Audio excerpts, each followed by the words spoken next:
one. Hey everyone.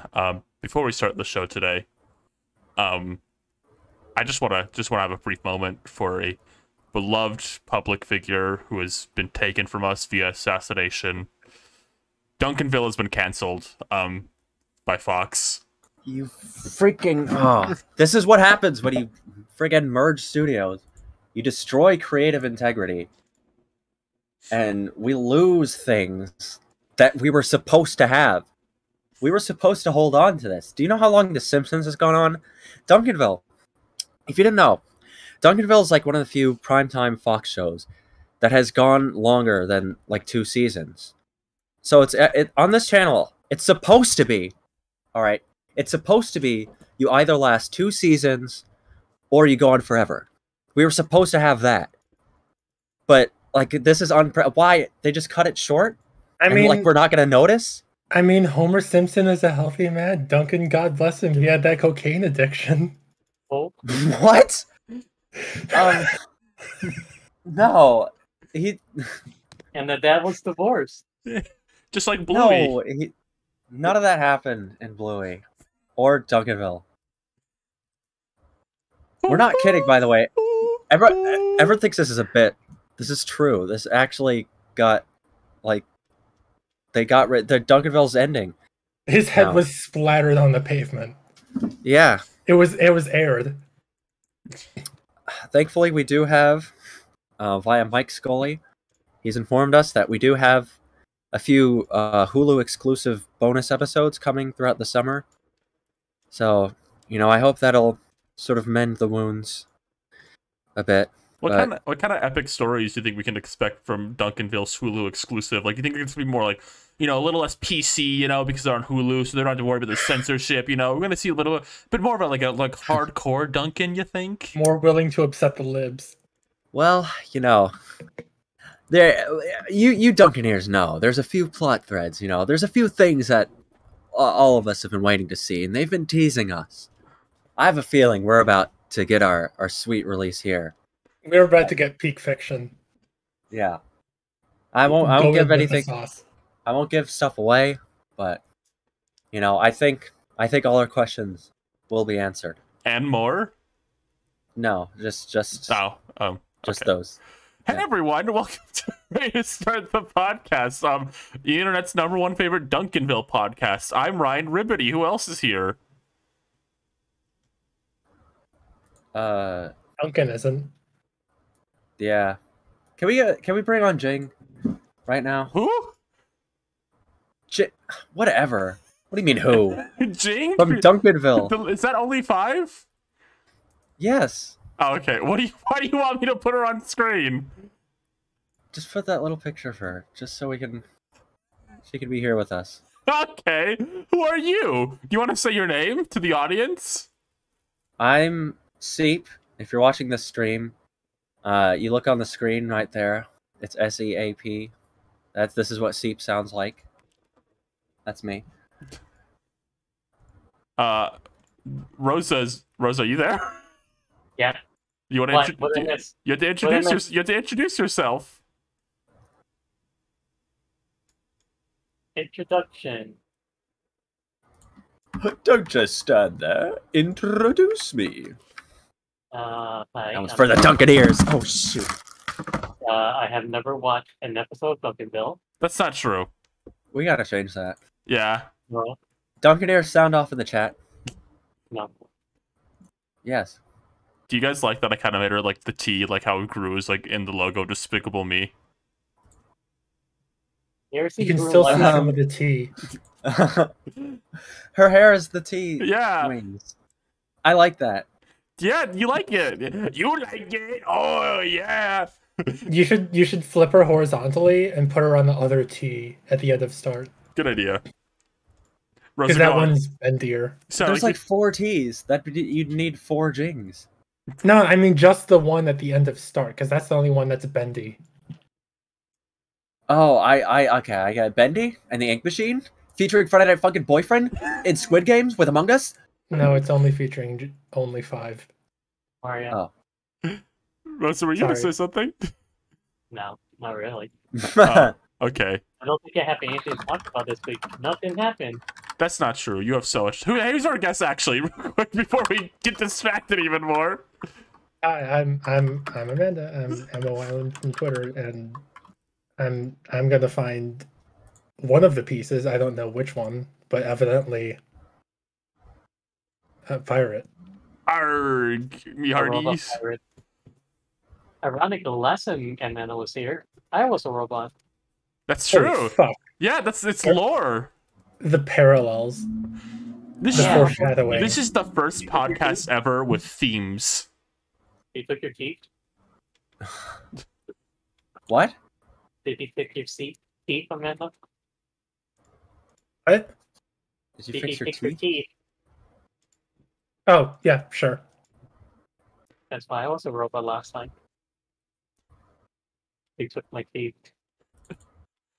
Hey everyone, are we ready to talk? No, let's just get right into it. All right, everyone. This month was one of the biggest months for gaming ever.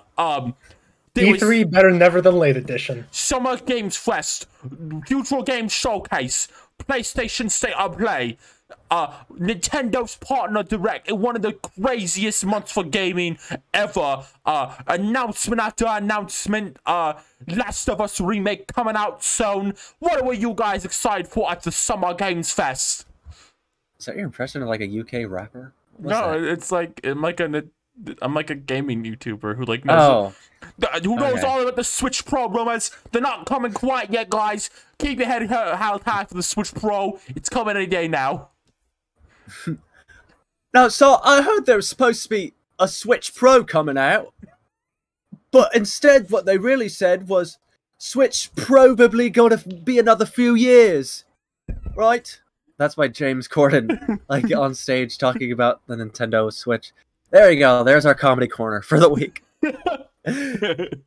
No. Oh man. The Switch Pro, it's still coming, guys. It's gonna have RTX native 4K. It's gonna launch with Breath of the Wild 2 next year, alongside the release of a Donkey Kong by the Odyssey team. It's gonna be crazy. Chibi Robo's back.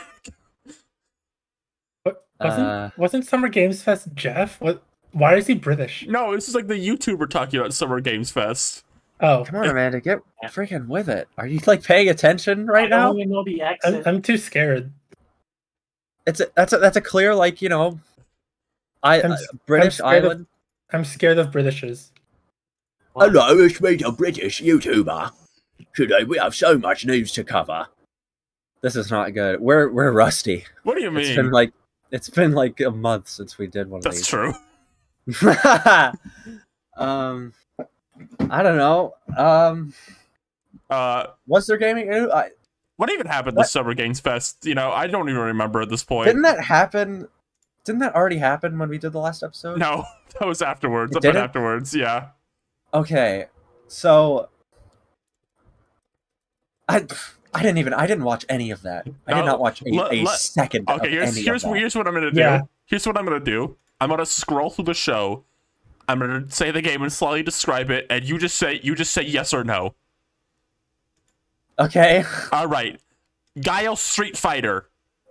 Street Fighter 6 looks good, actually. I don't think I watched that part, but I was Well, say yes or no. Yeah, you're saying too much. yes. What do Yes. you see? What do you see? We all have to say yes. Yeah.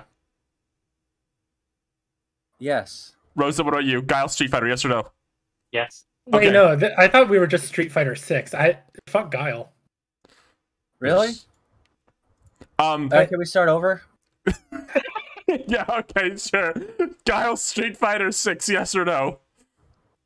You know what? That's a yes. He looks cooler in here than any other game. Yes. Okay. All right, and I don't want to be that jerk, so yes. All right. Space Game Gore, yes or no? Did you say Space Jam? Yes, Space Jam. No, that's not what I said. Oh, Space No. Game Gore. Oh, wait. Are you telling me? Was this the day? Wait, was this a Saturday?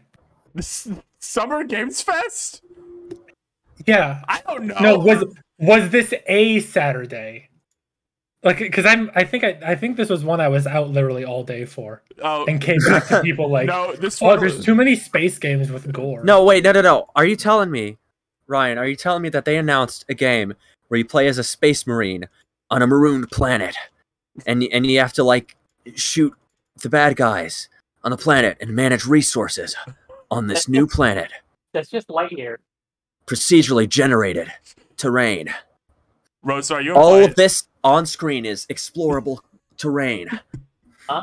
Rose, are you implying the Pixar film Lightyear is just riding off the coattail of the like dark space game craze? You know what? Honestly, it is. I might say something.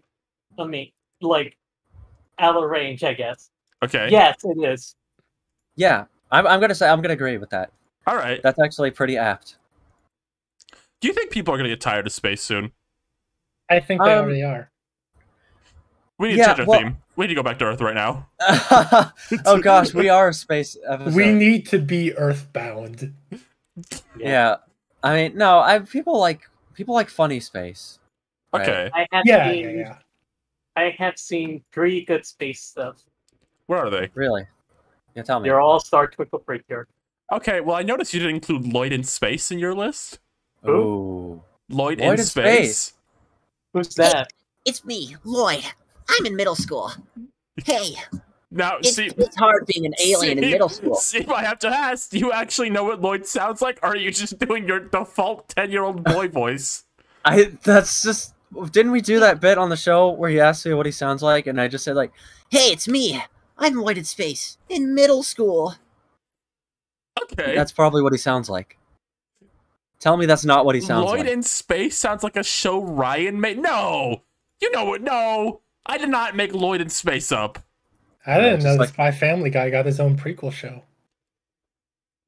Is his Who? name what? Is his name Lloyd? Yeah. Oh. Who's- Okay. Anyway, No, I did not make Lloyd, Lloyd in in Space Space up. actually exists. I can back Ryan up. They're on gonna that. do the edgy reboot where you're in space with Gunn and it's dark and it's gonna be on Xbox and PlayStation 4 first day. Here it is. It's gonna have open world survival elements. Lloyd in Dead Space. Hi, I'm Lloyd. Hi, I'm Lloyd. We found this weird broad from a planet. You know, we Sunday. we need to go back to the games. We're supposed to talk about Summer Games Fest, not Lloyd in Space. Ryan, do you think any of us collectively have more than no, 30 words? No, Seep, hear me out on this. They showed Okay. the new Call of Duty Modern Warfare, new gameplay demonstration. What did you think of it? I think they're really putting the creative forces behind Crash Bandicoot to good use here. All those talented people with all those like incredible animation skills and art direction on display. I'm glad we're putting that to something that matters.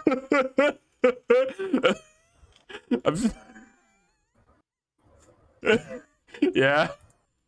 Yeah. Are we Now, on subject? now hold on. I know Call of Duty might not be your thing, but what did you think when Dwayne The Rock Johnson recorded his cameo on his phone? for Okay, this I think shit? I actually saw that. He was talking about like the DC movies, like, Yeah. hey, I'm at the gym right now.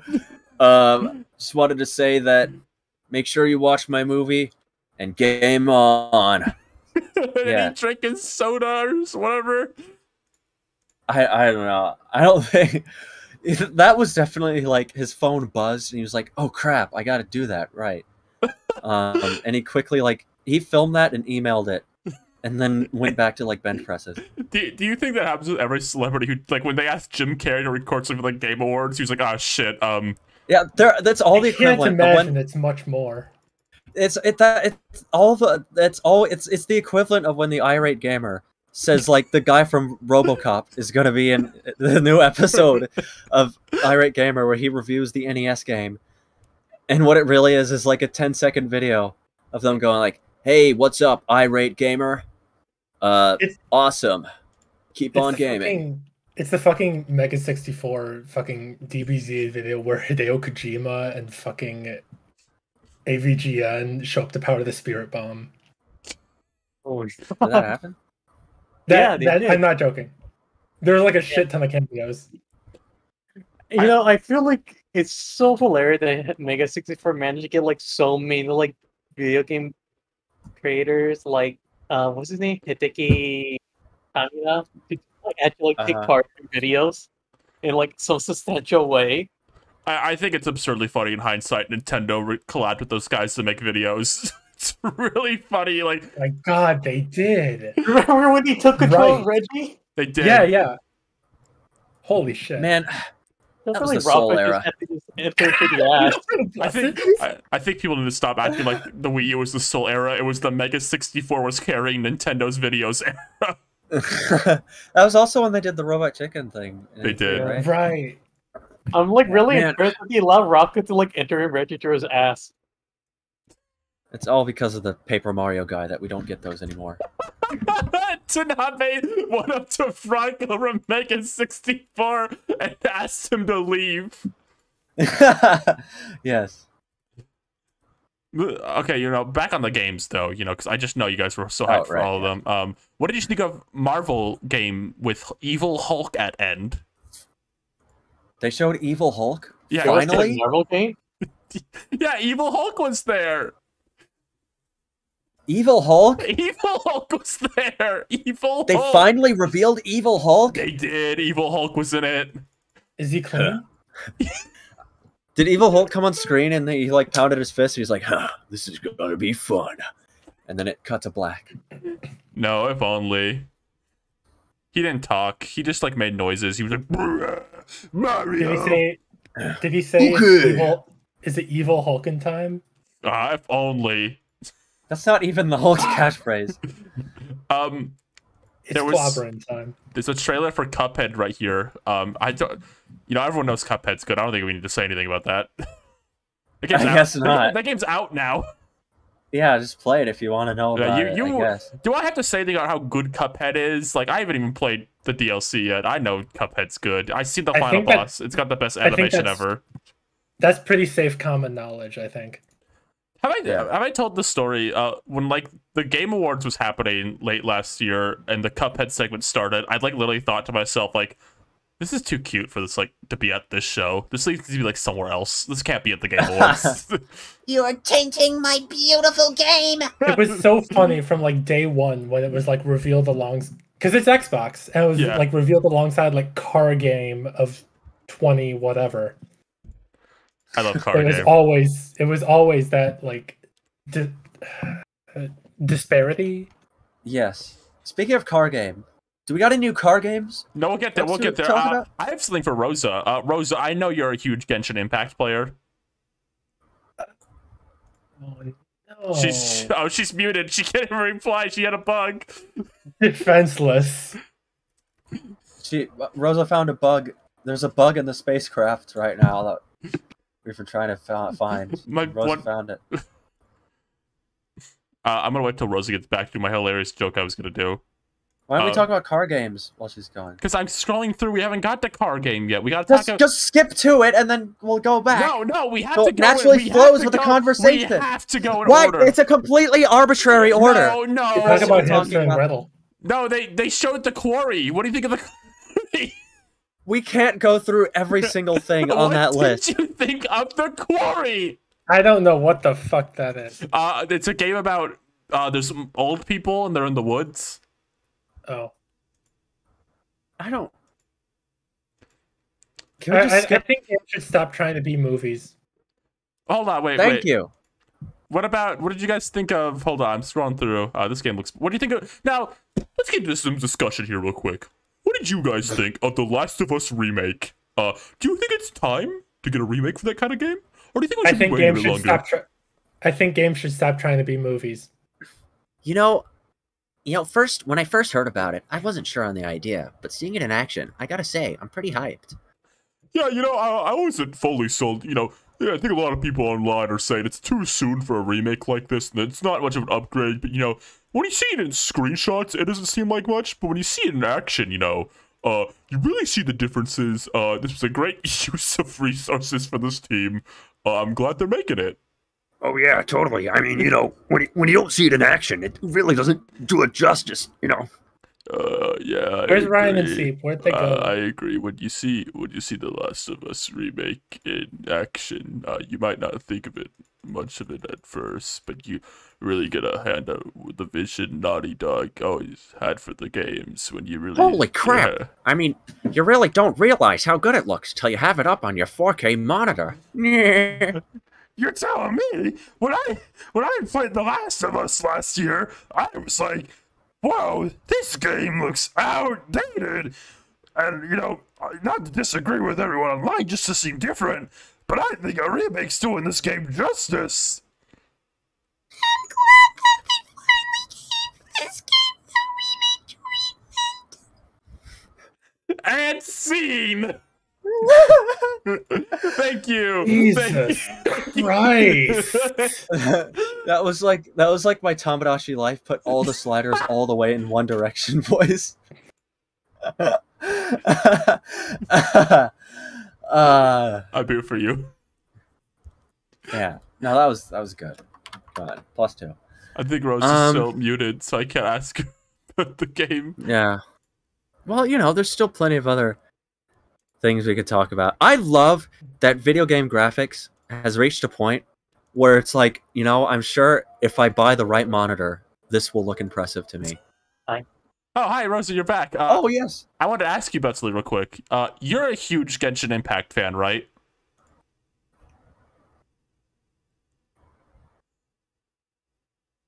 Right? I think she left to squish some more bugs just because that made her so angry. Rosa? Oh my god! Hold on. You sniped her. You got her. Rosa, let me ask you a question. What did you think of the new games from the Genshin Impact team, like the one in space and the one in space but on Earth?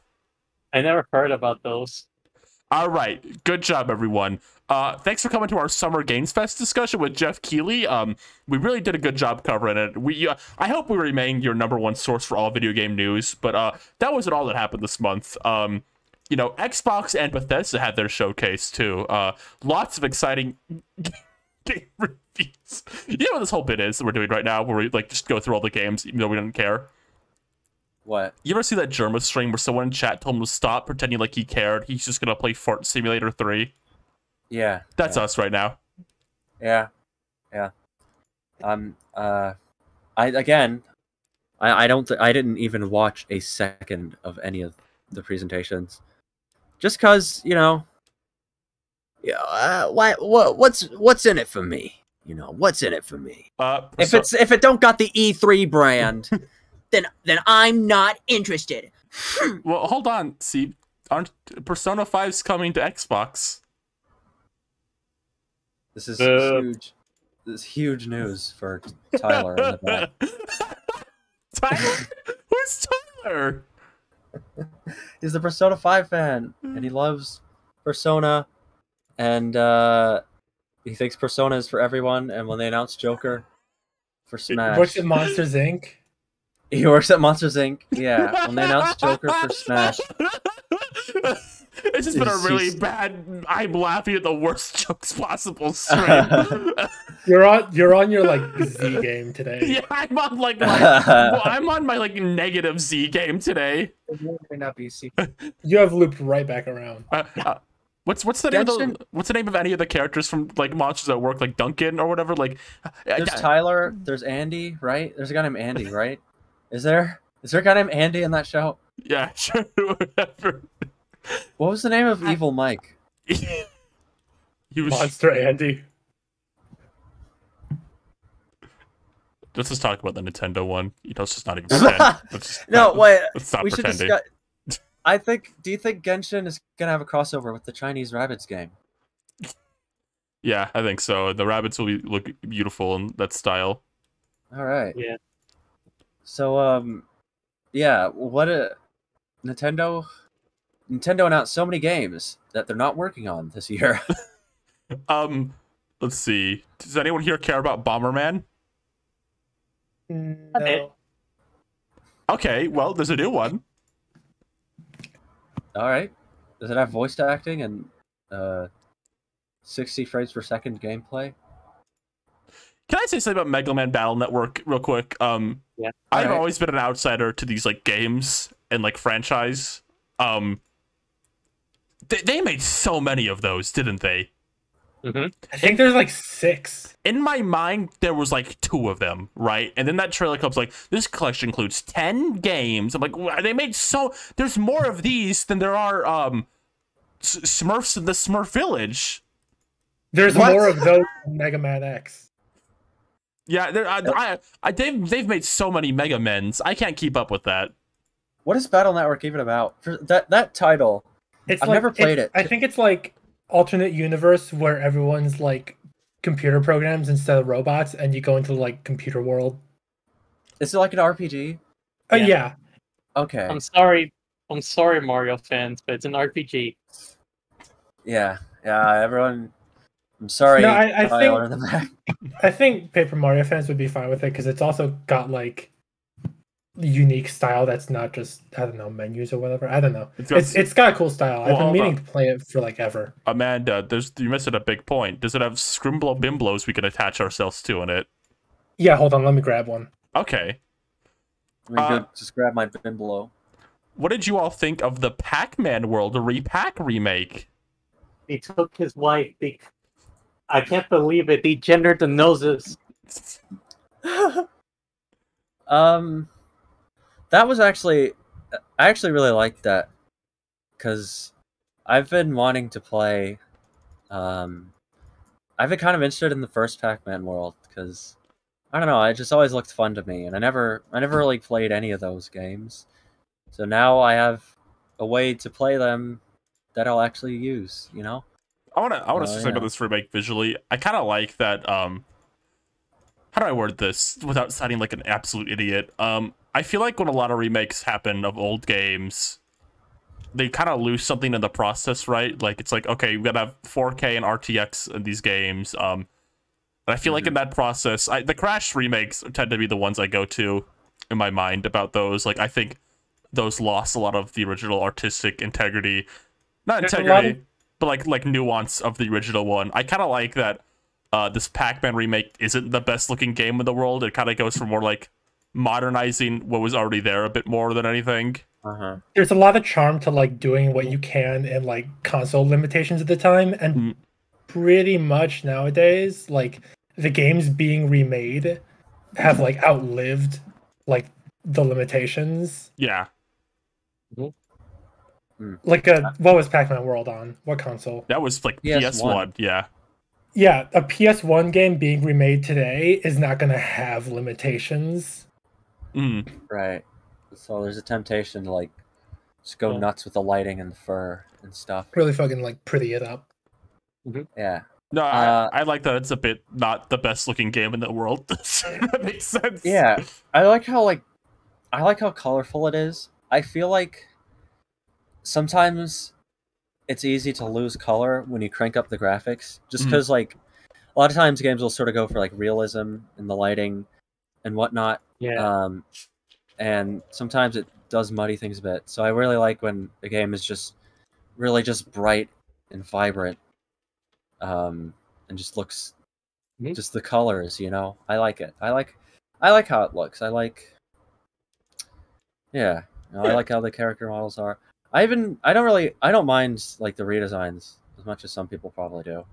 I think of Pac Mom. Is that her name? Pac Lady? Pac Mom?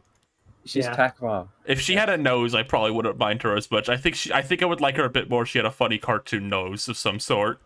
Okay. Yeah. Yeah. I think her legs are weird to me. Yeah, that's the other thing. Aside from that, I sort of like. I just like how they look. I feel like they maintain a lot of Pac-Man charm to them. Miss Pac-Man has also had weird legs. That is true, unlike the arcade boxes. Yeah. I think the funniest thing this direct is it took a Nintendo Direct for them to finally start advertising Sonic Frontiers like a normal video game. Yeah. Yeah. After a long year of marketing, we finally have our first trailer for Sonic Frontiers.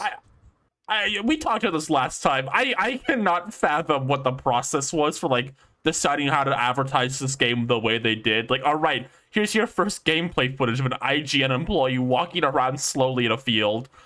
And then, like, 3 days later, here's your first footage of an IGN employee, like, attacking someone in, like, a field. And then, like, 3 days later, here's some blurry footage that was off someone's TikTok. Because Sonic Frontiers was the only game they wouldn't allow you to record footage at of, like, an event. Live footage from the marketing offices discovered, hey, guys, let's make people think the Sonic cycle is real. Yeah. What if we did that, guys? Uh-huh. And then it's been a wild marketing season. Because now people like this game. I think. You know, I mean, I don't think everyone's made up their mind, but it's looking better. It's like the Cat way in the Hat. they're showing it. It's like the Cat in the Hat song. You know, you got to admit it's getting better all the time. Remember? What? From the Cat in the Hat for Mike Myers at the end. Ryan, I think you're the only one who watched that movie. No, everyone watched Mike Myers' Cat in the Hat. Remember at the end when Thing 1 and Thing 2, the house is destroyed, they think Mom's gonna come home, and the cat comes No, and then they call the tactical nuke. No! No, Thing 1, Thing 2, no. Those are like Lin and Ren from like Hatsune Miku. That's what I do call those little blonde Miku characters. They're not blonde. Leave me alone. What? I just, it's so weird. They did this like a month of weird advertising, and then this Nintendo Direct Mini, they were like, yeah, okay, just drop a normal trailer now. Just show the game how like a normal trailer would. Show like the platforming sections, whatever. They said Nintendo say you can't give us footage. Who? Nintendo? I don't know. So I don't know. They probably would have to follow a guideline for that to happen. Do you think? Oh, Do you think? Hold on, I want to pitch something. Do you think in the timeline where Nintendo was just gonna have a normal E3, they expected this footage to go up earlier than it did? I don't know. Part of what I was wondering was that maybe they like let IGN have exclusive coverage over it for like some big cash bonus, maybe. Though I don't know who would be making the money there. Like Reggie. I don't Reggie. Well, like, because it was just for a while, it was just sort of like IGN seemed to be the only people that were like allowed to talk about it.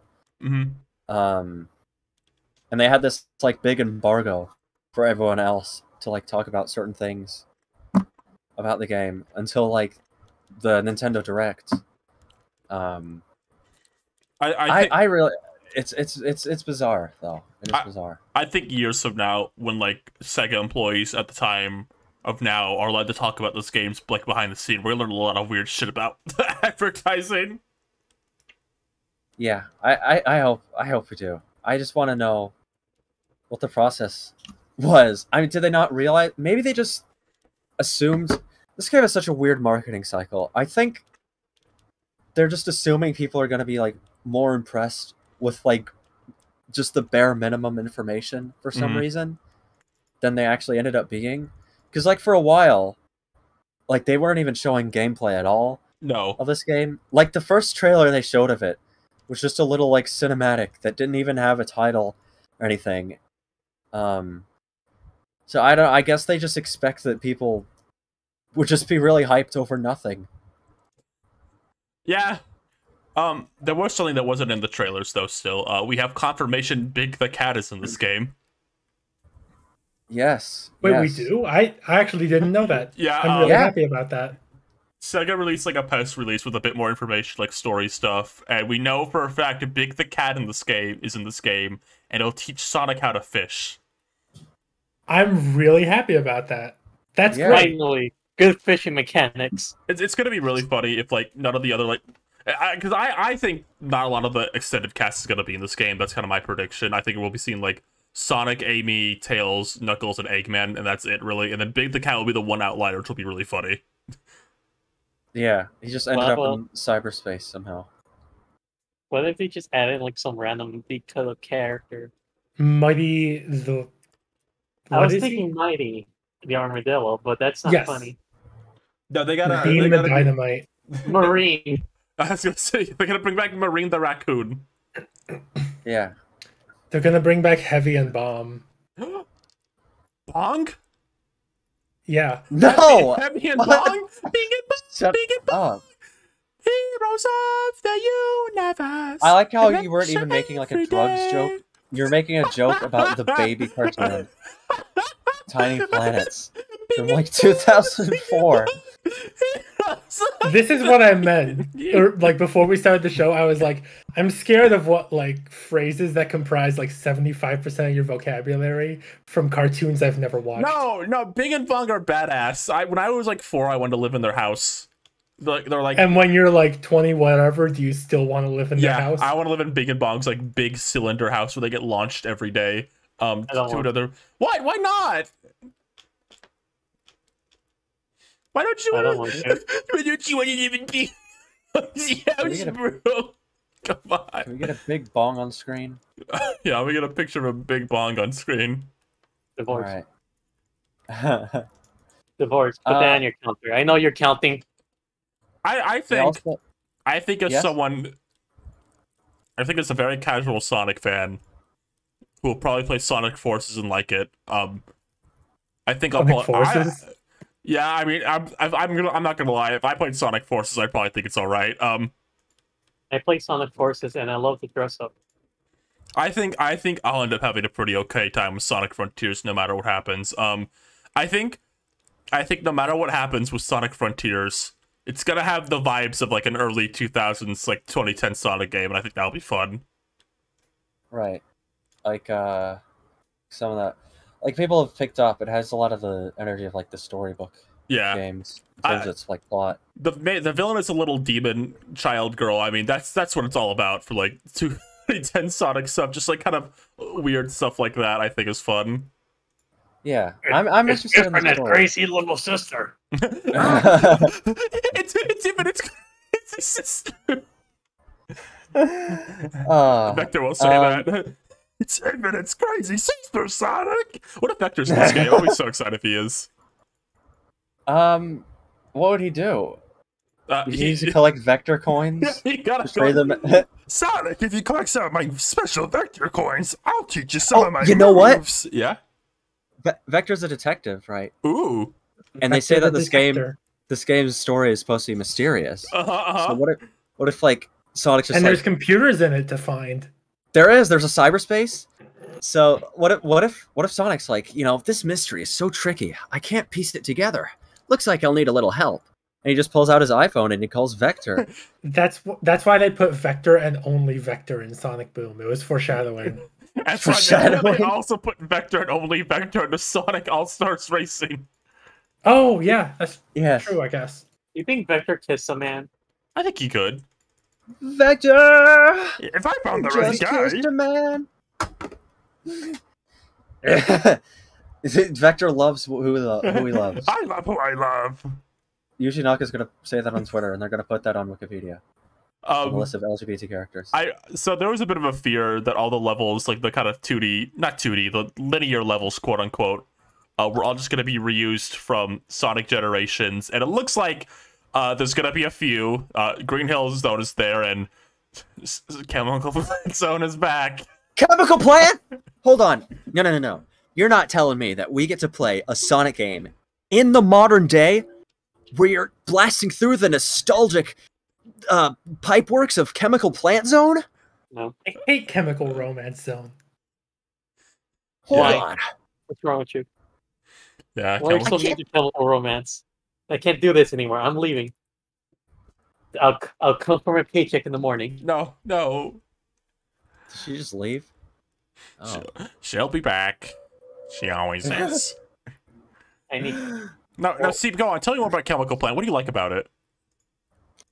I like how, I love the little blue ball things that goes, and I love when you go in the tube and it goes, and I like when you go in the water and it goes, and I love the platform boxes that move around the stage, and I love the little robots that shoot the little energy beams and they cling to the walls, and I love the spiders that grab you and you have to wiggle the control stick to break free. We're gonna see this all. I love when Sonic drowns and he just ragdolls and floats there, and you have to reset your Genesis. Has Sonic ever had a dramatic routing animation? I can't remember. I think Sega really pushed the boundaries of like storytelling with that. I think maybe in Sonic Adventure DX, he like his body goes limp and like his eyes roll to the back of his head. Yeah. I think my favorite drowning is still Mario 64, where he just starts choking and gets X's in his eyes. That's so funny. Yes, and you slowly watch the life leave his body. Yeah, like that. Remember when he like sliced Eggman in half in like an anime dramatic kind of way, and then like wears them, and then he starts chasing after another Sonic? What? You never heard of like from the infamous Lost Sega console? You're crazy. Are you doing a Sonic.exe? Is this your new one? No, this is not Sonic.exe. This is from like the mysterious Mercury Sega cast thing. What? The mysterious Mr. Entercast? No. Mercury? What are you talking about, Rosa? Milo Murphy's Law? No, Mercury poisoning, you know? Milo Mercury's Law? Milo Mercury poisoning. Yeah. Milo looks like he got mercury poisoning and lived. Hey. Uh-oh. Can I ask you one That's more? why I don't like to use thermometers. Can I ask Return of Rosa's cocktails. Thanks a lot. Can I ask one more question about Sonic Frontiers Forces No. Legacy before we go on? No. Okay. Okay. Do you think there's a chance? And No. Be honest with me here. Go on. Do you think there's a chance Zavok could be in this one, guys? Dude, Zavok, when he steps out of the cyberspace portal, and he's like, "Hello, Hedgehog. It's been a while since our last encounter." He should say that. I think games today have too many advanced polygons. I don't think there's any more use for a simple hex. Really? What? No.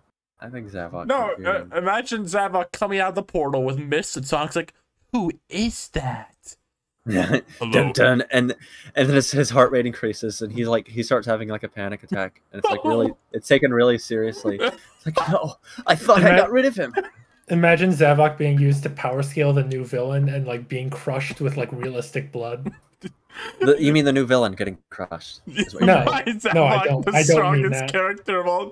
I really like the scenario where Zavok is like Sonic's like Spider-Man type villain, where he's like really depressed that he couldn't save him or whatever. Couldn't save my little buddy. I couldn't save my little buddy.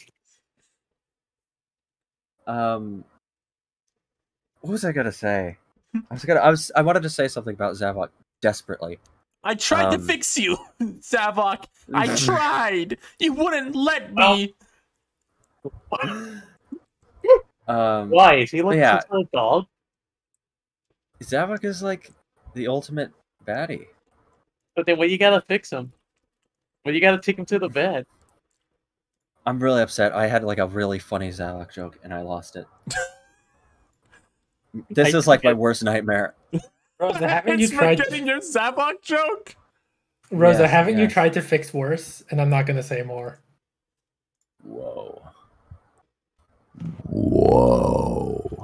You say that like I have a working brain.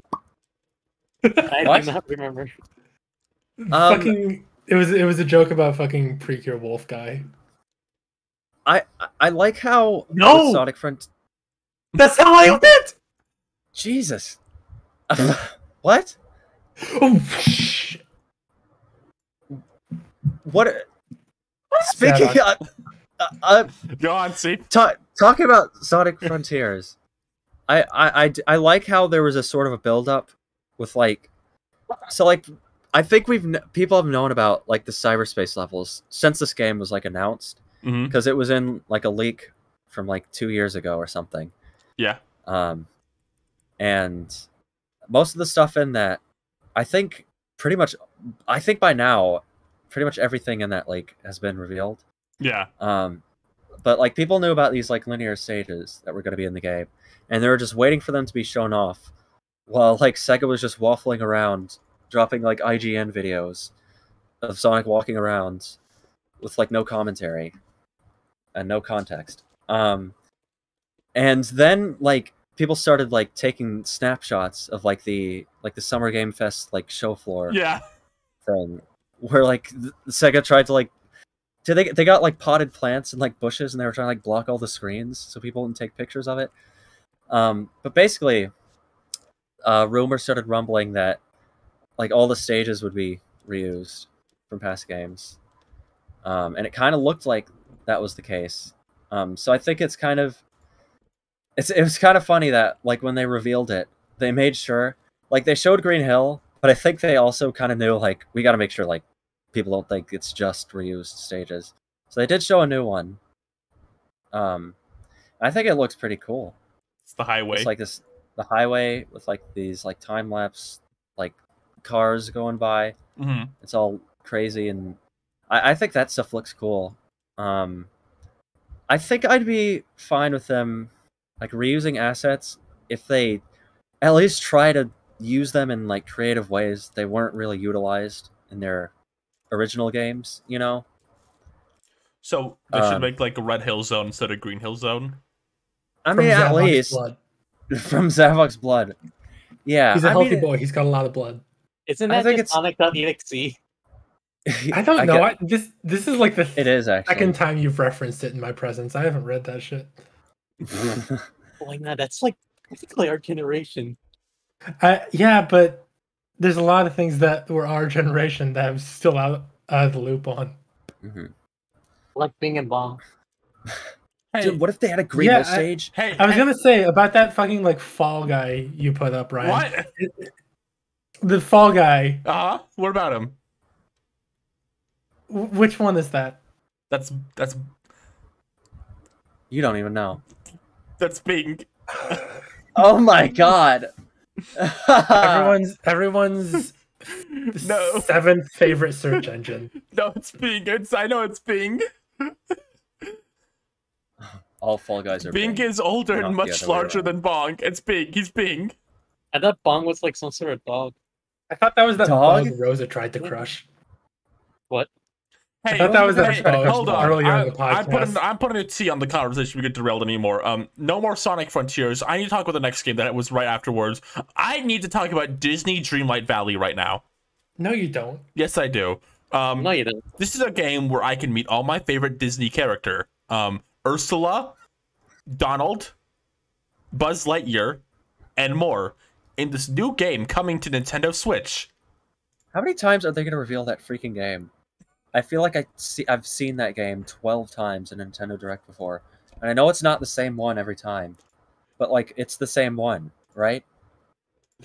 They reveal a lot of these Disney games in these Nintendo... Nintendo and Disney must have some sort of thing, because they reveal a lot of these, like, baby Disney games in these Directs all the time. Like, Disney Tsum Tsum was in that one Direct that one time. I guess... Disney Speedster was in the last one, and now there's this one in this game. I guess, like, what other presentation could, like, these baby Disney games worm themselves into, other than Nintendo's? A Twitter reveal. Well, I mean, but who's gonna retweet that? Who's gonna retweet that? Me. Okay. Anyway, I just really like this image of Mickey Mouse. Look how sad he looks. He's like, oh, I lost everything. I have to go pee-pee. Post divorce Mickey. Minnie took everything. He's not allowed to get married, is the thing. Post breakup Mickey. He's not allowed to be in a relationship. Yes, he is. Yeah, he is. That's not true. That's not a relationship. What, Mickey and Minnie, what they have? No. What are you saying? You could do better? Is it just sterile and passionless? Yeah. They kiss each other on the lips on the Disney Plus show. Yeah. They can kiss and smooch. What do you want them Mickey to do? mandates. Well, Can't believe this, Kensuke Tanabe. They just released a new special today for the Mickey Mouse, like, Wonderful Worlds. Paul Newman. What is it? Paul Rudish. Yeah. Shorts. And I watched that today. And I was thinking about how interesting it is that Mickey Mouse has deviated so far from his original depiction that they have to, like, they can just have, like, 2 different actors for him that are portraying, like, 2 really different takes. I've thought about that. Different Mickey Mice. How does it feel? Do you think for like going to the booth and like, all right, you get to play the fun Mickey with a personality. You get to play the boring one. You get to play the marketable homunculus. Yeah, I think we've talked about this a little. I'm sure the voice actor for like marketing Mickey is really like humble, and he's like, it's great to bring such an iconic character to life. He makes millions of children smile all over the world, and it's just such a huge honor to bring this character to life. I'm sure he says that in interviews. I bet he loves it. I bet he gets to do Kingdom Hearts. He gets to do Kingdom Hearts. What more do you need? What if the next Kingdom Hearts came out and it was the new Mickey voice actor doing it instead? He just lost everything. That's what that Mickey image is. We solved it. Yeah. They took my last role. Now all I can do is the theme park. I would like that Mickey. I can't pronounce that guy's last name. Let me look it up. He has a really long last name. I just call him like the guy who played Moe in the Three Stooges movie. What an honor! Moe from the Three Stooges. I would like his voice in Kingdom Hearts. I would like him because he sings a lot. Because he's a really good singer. Mm-hmm. I want him to sing and scream in Kingdom Hearts more. That's how they were able to get the fucking Mickey watermelon in DuckTales. That's the funniest thing ever, I think. How Disney would not let them use actual Mickey Mouse in DuckTales 2017. The team pitched to Disney multiple concepts to get Mickey into the show, and they turned down each and every one. And the only loophole they had was Watermelon Mickey. And that was the only way they could get him in the show. Yeah. Which I think is really funny. They couldn't even say Mickey. Yeah, it's true. They couldn't. This is my friend. You're not allowed to say Mickey has friends. Yeah. He's a gamer. He doesn't have friends. He's not even allowed to game. Do you see him playing video games? What about that one short? Mickey Mouse game. Oh, yeah. The short where, didn't Michael Eisner or someone hate that? I believe it was John Lasseter who hated that short. Yeah. I hate that Mickey is gaming. He should be kissing women on the lips. Jesus Christ. He should be virile and masculine. He should be playing with toy cars and forcing everyone to make movies about them.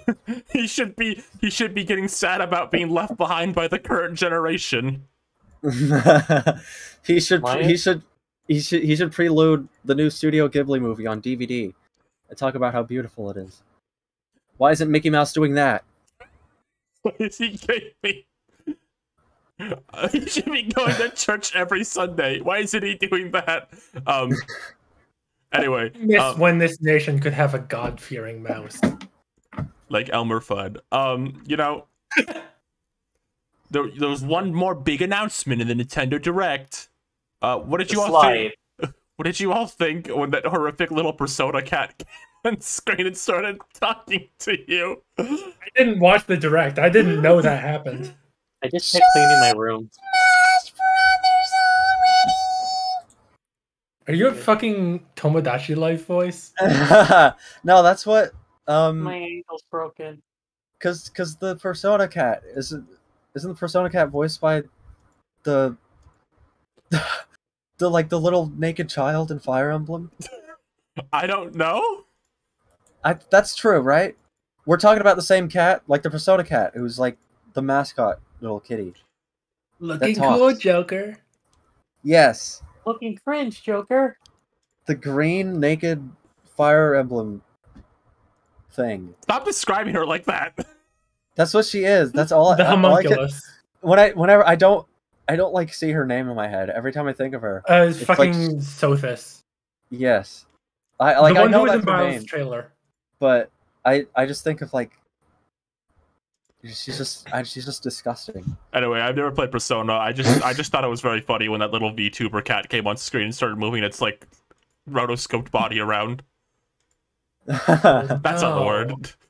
Mocap? Mocap, yeah, its little mocap body around. Oh, it was just no! Vibrating slightly, and then the bear came on and did that too. It was a great time. That's horrifying. Those games come to Nintendo Switch. Everyone get excited. I don't play video games anymore. Despite the hour-long podcast we just had about them. Has this podcast really been about video games? For an hour, yeah. No. It's been an hour? Yeah. Has it? I'm saying, has it been about video games? Yeah, it has. We talked about Bing and Bong. Yeah, okay. Wait, that's a video game? I thought that was like some fucking niche. No, it's not. Canadian cartoon. I was lying. Oh. Yeah. Looking up shows. You know, there's one more gaming thing they showed. I saved for the end because I might actually have things to say about it. Because I only play games for 4-year-olds. In case anyone was curious, I admit to it. Now we know. They showed more Mario plus Rabbids Sparks of Hope. Yeah, now we're talking. Which is a game I'm very excited for. I knew that would happen, but I did it anyway. Was it Duncanville? I was hoping that was going to be Linda Belcher saying, "All right." All right, Bobby. I was really hoping for the 1 in 50 chance. Everyone has to stop until Seep gets it. Okay. In the Bob's Burgers. All right. All right. I felt fear on you. Okay, everyone, great job back in the kitchen. Yeah, okay. I'll take his word for that. Let's continue. No, keep going. I'm not going to cycle. No, I don't want to do that. Going or canceling, drawing a blank. Okay. So fun being a burger man in a seafood town. And we don't get like content ID for this. No, it's like we're not going to get content ID for like. Oh god, the kids. That's not going to happen. Okay. This is not entertaining. We can't just talk about Mario's rabbits. Okay. Yeah, it looks really good. I just wish it was not Ubisoft. That's how I feel. Yeah, pretty much. Yeah, it looks. I think if I pretend in my mind that the team making this isn't from Ubisoft, it's cool. This feels like, how do I work? Does this mean to say that this looks too good to be a Ubisoft game at this point? This like time. This game looks really good. I was watching that little video and like, this is a good looking video game. Mm-hmm. From what I little I know, because I don't really play Ubisoft games, but they seem like competent developers. Competent developers. Lame higher ups. Yeah. Competent Yeah. This is probably one of the best looking games on Switch, I gotta say, from what we've seen of it. I love it. You know, it's very funny. No, that was low hanging fruit. I won't do that. I was gonna make fun of another game, and then people were gonna get mad at me. But you know, you're gonna talk about Pokemon. No. I know exactly what you were gonna go for. I'll just say, in the realm of like kind of games we've seen on Switch this like generation, I think it's impressive something that looks this good can exist alongside some a console that maybe I feel like can't handle stuff like this all the time. I guess is the best way to put it. Speaking of, I guessed wrong. I am surprised, like how like good Sonic Frontiers looks on Switch. Like, I don't know, it doesn't look like crazy, but I think everyone was expecting it to be like Soulja Boy like, SpongeBob video. Yeah, and it's definitely like lower resolution, but it's like I think they did a good job. It looks pretty stable. It looks stable from like what they show. Something I really like about the new Mario and Rabbids video game experience. I like that. How do I want to word this? I think it's very funny. These Mario and Rabbids games more and more are kind of giving what like Mario RPG fans really want, like a story and like unique NPC characters and like stuff like that, like a full-on RPG adventure. And the caveat is they have to welcome the Rayman Raving Rabbids into their heart to do it. That's what I expected you to mention. Yeah, it's really funny. Seeing Paper Mario fans just fuming about that. You have to like get over your because like the rabbits aren't even annoying anymore. They're very cute. They're so toned down. Yeah, and most of them are like a lot of the characters in this game, like they have like rabbit like DNA, but it's like they're just so abstracted from that original thing. Like it's just like don't worry about it. Like I view it as you view the rabbits the same way you view like toads or Goombas now. They're just a species. Yeah. They wear hats. And pants. I think I think the fact that none of the rabbits have the default rabbit voice anymore is part of it too. All like the rabbit characters have like unique voices now. I like how Mario's like He's like, hey! Like the buck teeth and the patch of skin around the mouth that makes them look like doofy idiots. Like the cool girl rabbit OC doesn't have that, and that fucking works wonders for, I don't know, everything. Mm-hmm. Yeah, no Homer Simpson's double. Yeah. Yeah. So I'm proud of the Rabbids for all their voice training. It's a good way to put it. Yeah. I like that you don't have to have Mario in the party anymore. I think no one liked that in the first game. Because you had to have Mario and then at least one rabbit in your party at all times, which I didn't mind the one rabbit thing because you were usually going to want one in your party anyway because of, like, ability stuff. But like having to have Mario in the party thing was dumb, and I'm glad they're getting rid of it. You hate Mario, Jesus. Oh, I wonder how party management is gonna go, because it seems like they really like diversified like their move pools and everything. You know, getting the new abilities, getting Mario 2 guns, Luigi a bow. They killed Rabbid Yoshi. Yeah, they killed the Yoshis off because here's the thing. I love the first Mario plus Rabbids. I'm not surprised if they got rid of anyone. It was the Yoshis. They always felt the most confused out of the roster. Like, it felt like they needed to do them. Yeah. But like you weren't really sure. Like you get Yoshi in the first game in the last 5 levels of the game. Mm-hmm. and then the Rabbid Yoshi you get right before you enter the last world too. You get both of them really late into the game, and they both don't really have a super defined like niche, I would say. I hope. And you could. I was gonna say, like, you could also say that about like their placement and like the dynamics. Mm-hmm. I hope Yoshi gets to appear somewhere.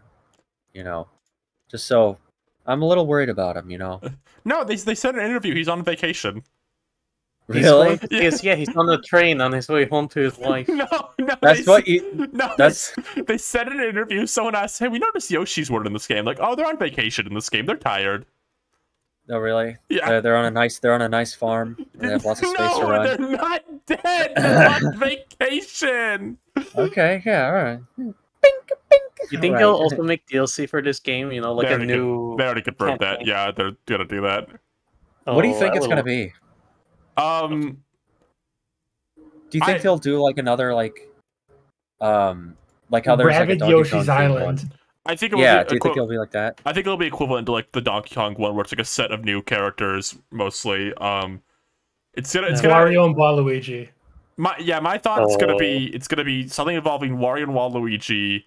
Or they might do Donkey Kong again. I wouldn't mind them. Can you imagine in like 2 fell swoops, Mario Rabbids pissing off like Paper Mario fans and Wario Land fans? He's gonna have the shoulder match in this game. Yeah, they'll bring playable Wario in his biker outfit. I know.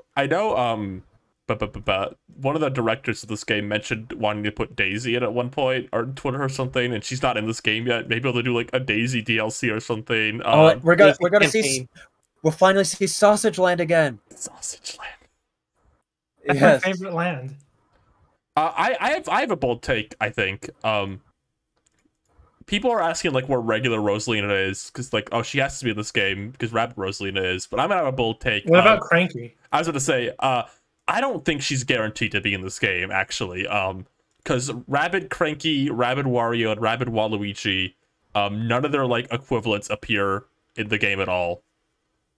And I don't think she's the villain. I disagree with that. I think the villain's gonna be original character personally. I think it's just gonna be that. Oh, so I've been having this theory about like who the original Rabbid is based on. I like to say that's just Bowser after discovering Rabbid Bowser. Like the Edge character. Yeah. I've seen that because they have like the sharp teeth, the eyebrows, the big hair. Yeah. No, I actually do think Rabbid Wario and Rabbid Waluigi will be in the base game. I think we're gonna see them again. What if they get like an upgrade? I think they're gonna show up out of nowhere because at the end of the first game they just fuck off. I think they're gonna show up again here out of nowhere. Yeah. Rabbid Gino. I mean, that would be so beautiful. That would require 3 companies to come together. Rabbid Gino will require the rights of 3 separate companies. Nintendo, Square, and Ubisoft had to come together to approve Rabid Gino. Like a $1 million glob of spit dropped on like every Mario RPG fan on Twitter. Oh my god. People theorizing the villain is Rayman wanted to kill the rabbits. That would be stupid. I don't think Rayman's gonna be in these games ever. I'll level with you. I think it. I'm not against the idea of Rayman being in these. I just don't think he would fit very well at this point. No, Rayman's gonna be like a Scrappy-Doo style villain, and it's gonna ruin his character so much that now he's actually not gonna appear again. That would be super fucking bold. No, it's gonna be Rayman being like fucking like before the Chip and Dale movie, the leaks, fucking goof. Pluto? Yeah. You know who would be a good character to do that for that no one would care? Koopa Kid. Koopa Kid will be the Scrappy-Doo villain. Oh my god! He would lower the game to a 0 just by his presence. Koopa Kid! Koopa Kid now. Poopa Man. Oh no! What if he actually? What if that's like how do you call it? A workaround. They do have like Rabid Gino, but they didn't make him look completely different.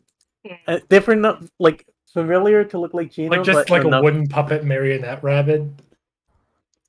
Yeah, something like that. And he'll say, "I know what you're thinking. I'm Wood. I'm Wood. I'm actually his brother, Pino." I hate Pino. That's a bad name. You should feel bad about that. I don't.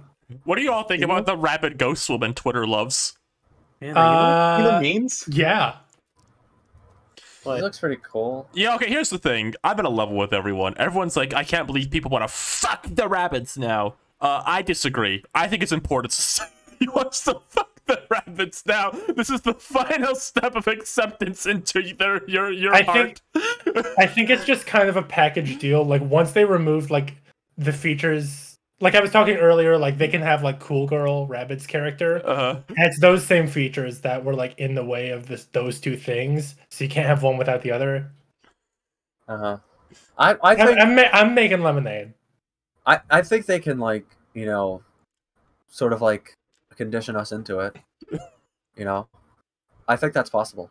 Yeah, you know, it's the final step of letting the rabbits into our hearts fully is marrying one.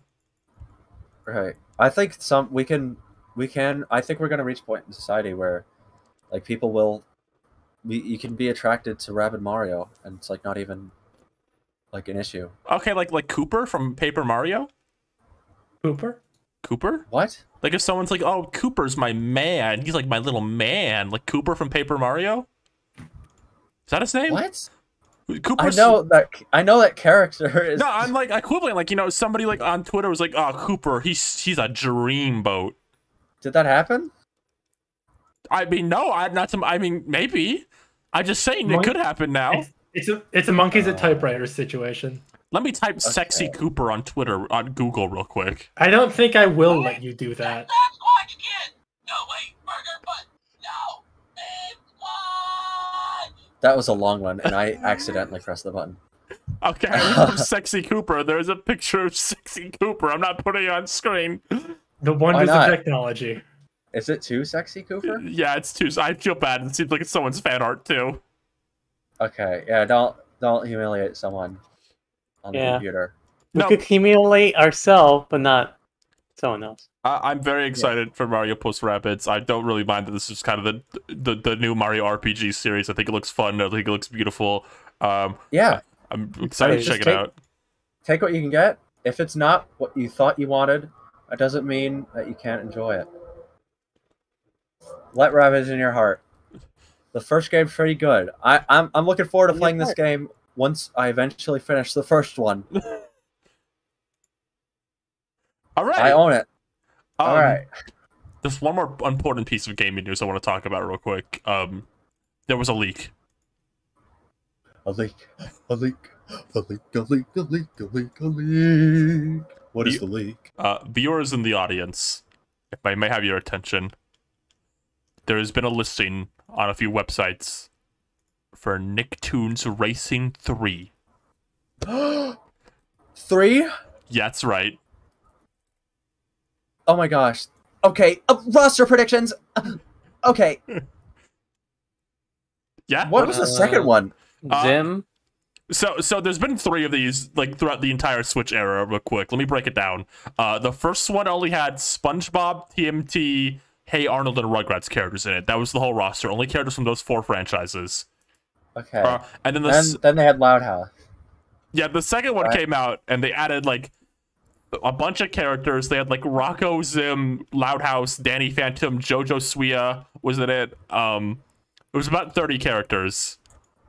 And now this new one's gonna have 40 iconic characters and be fully voice acted, which I think is funny. I think the backlash from Nick All-Star Brawl was like so fucking big they could never release another Nicktoons game without voice acting ever again.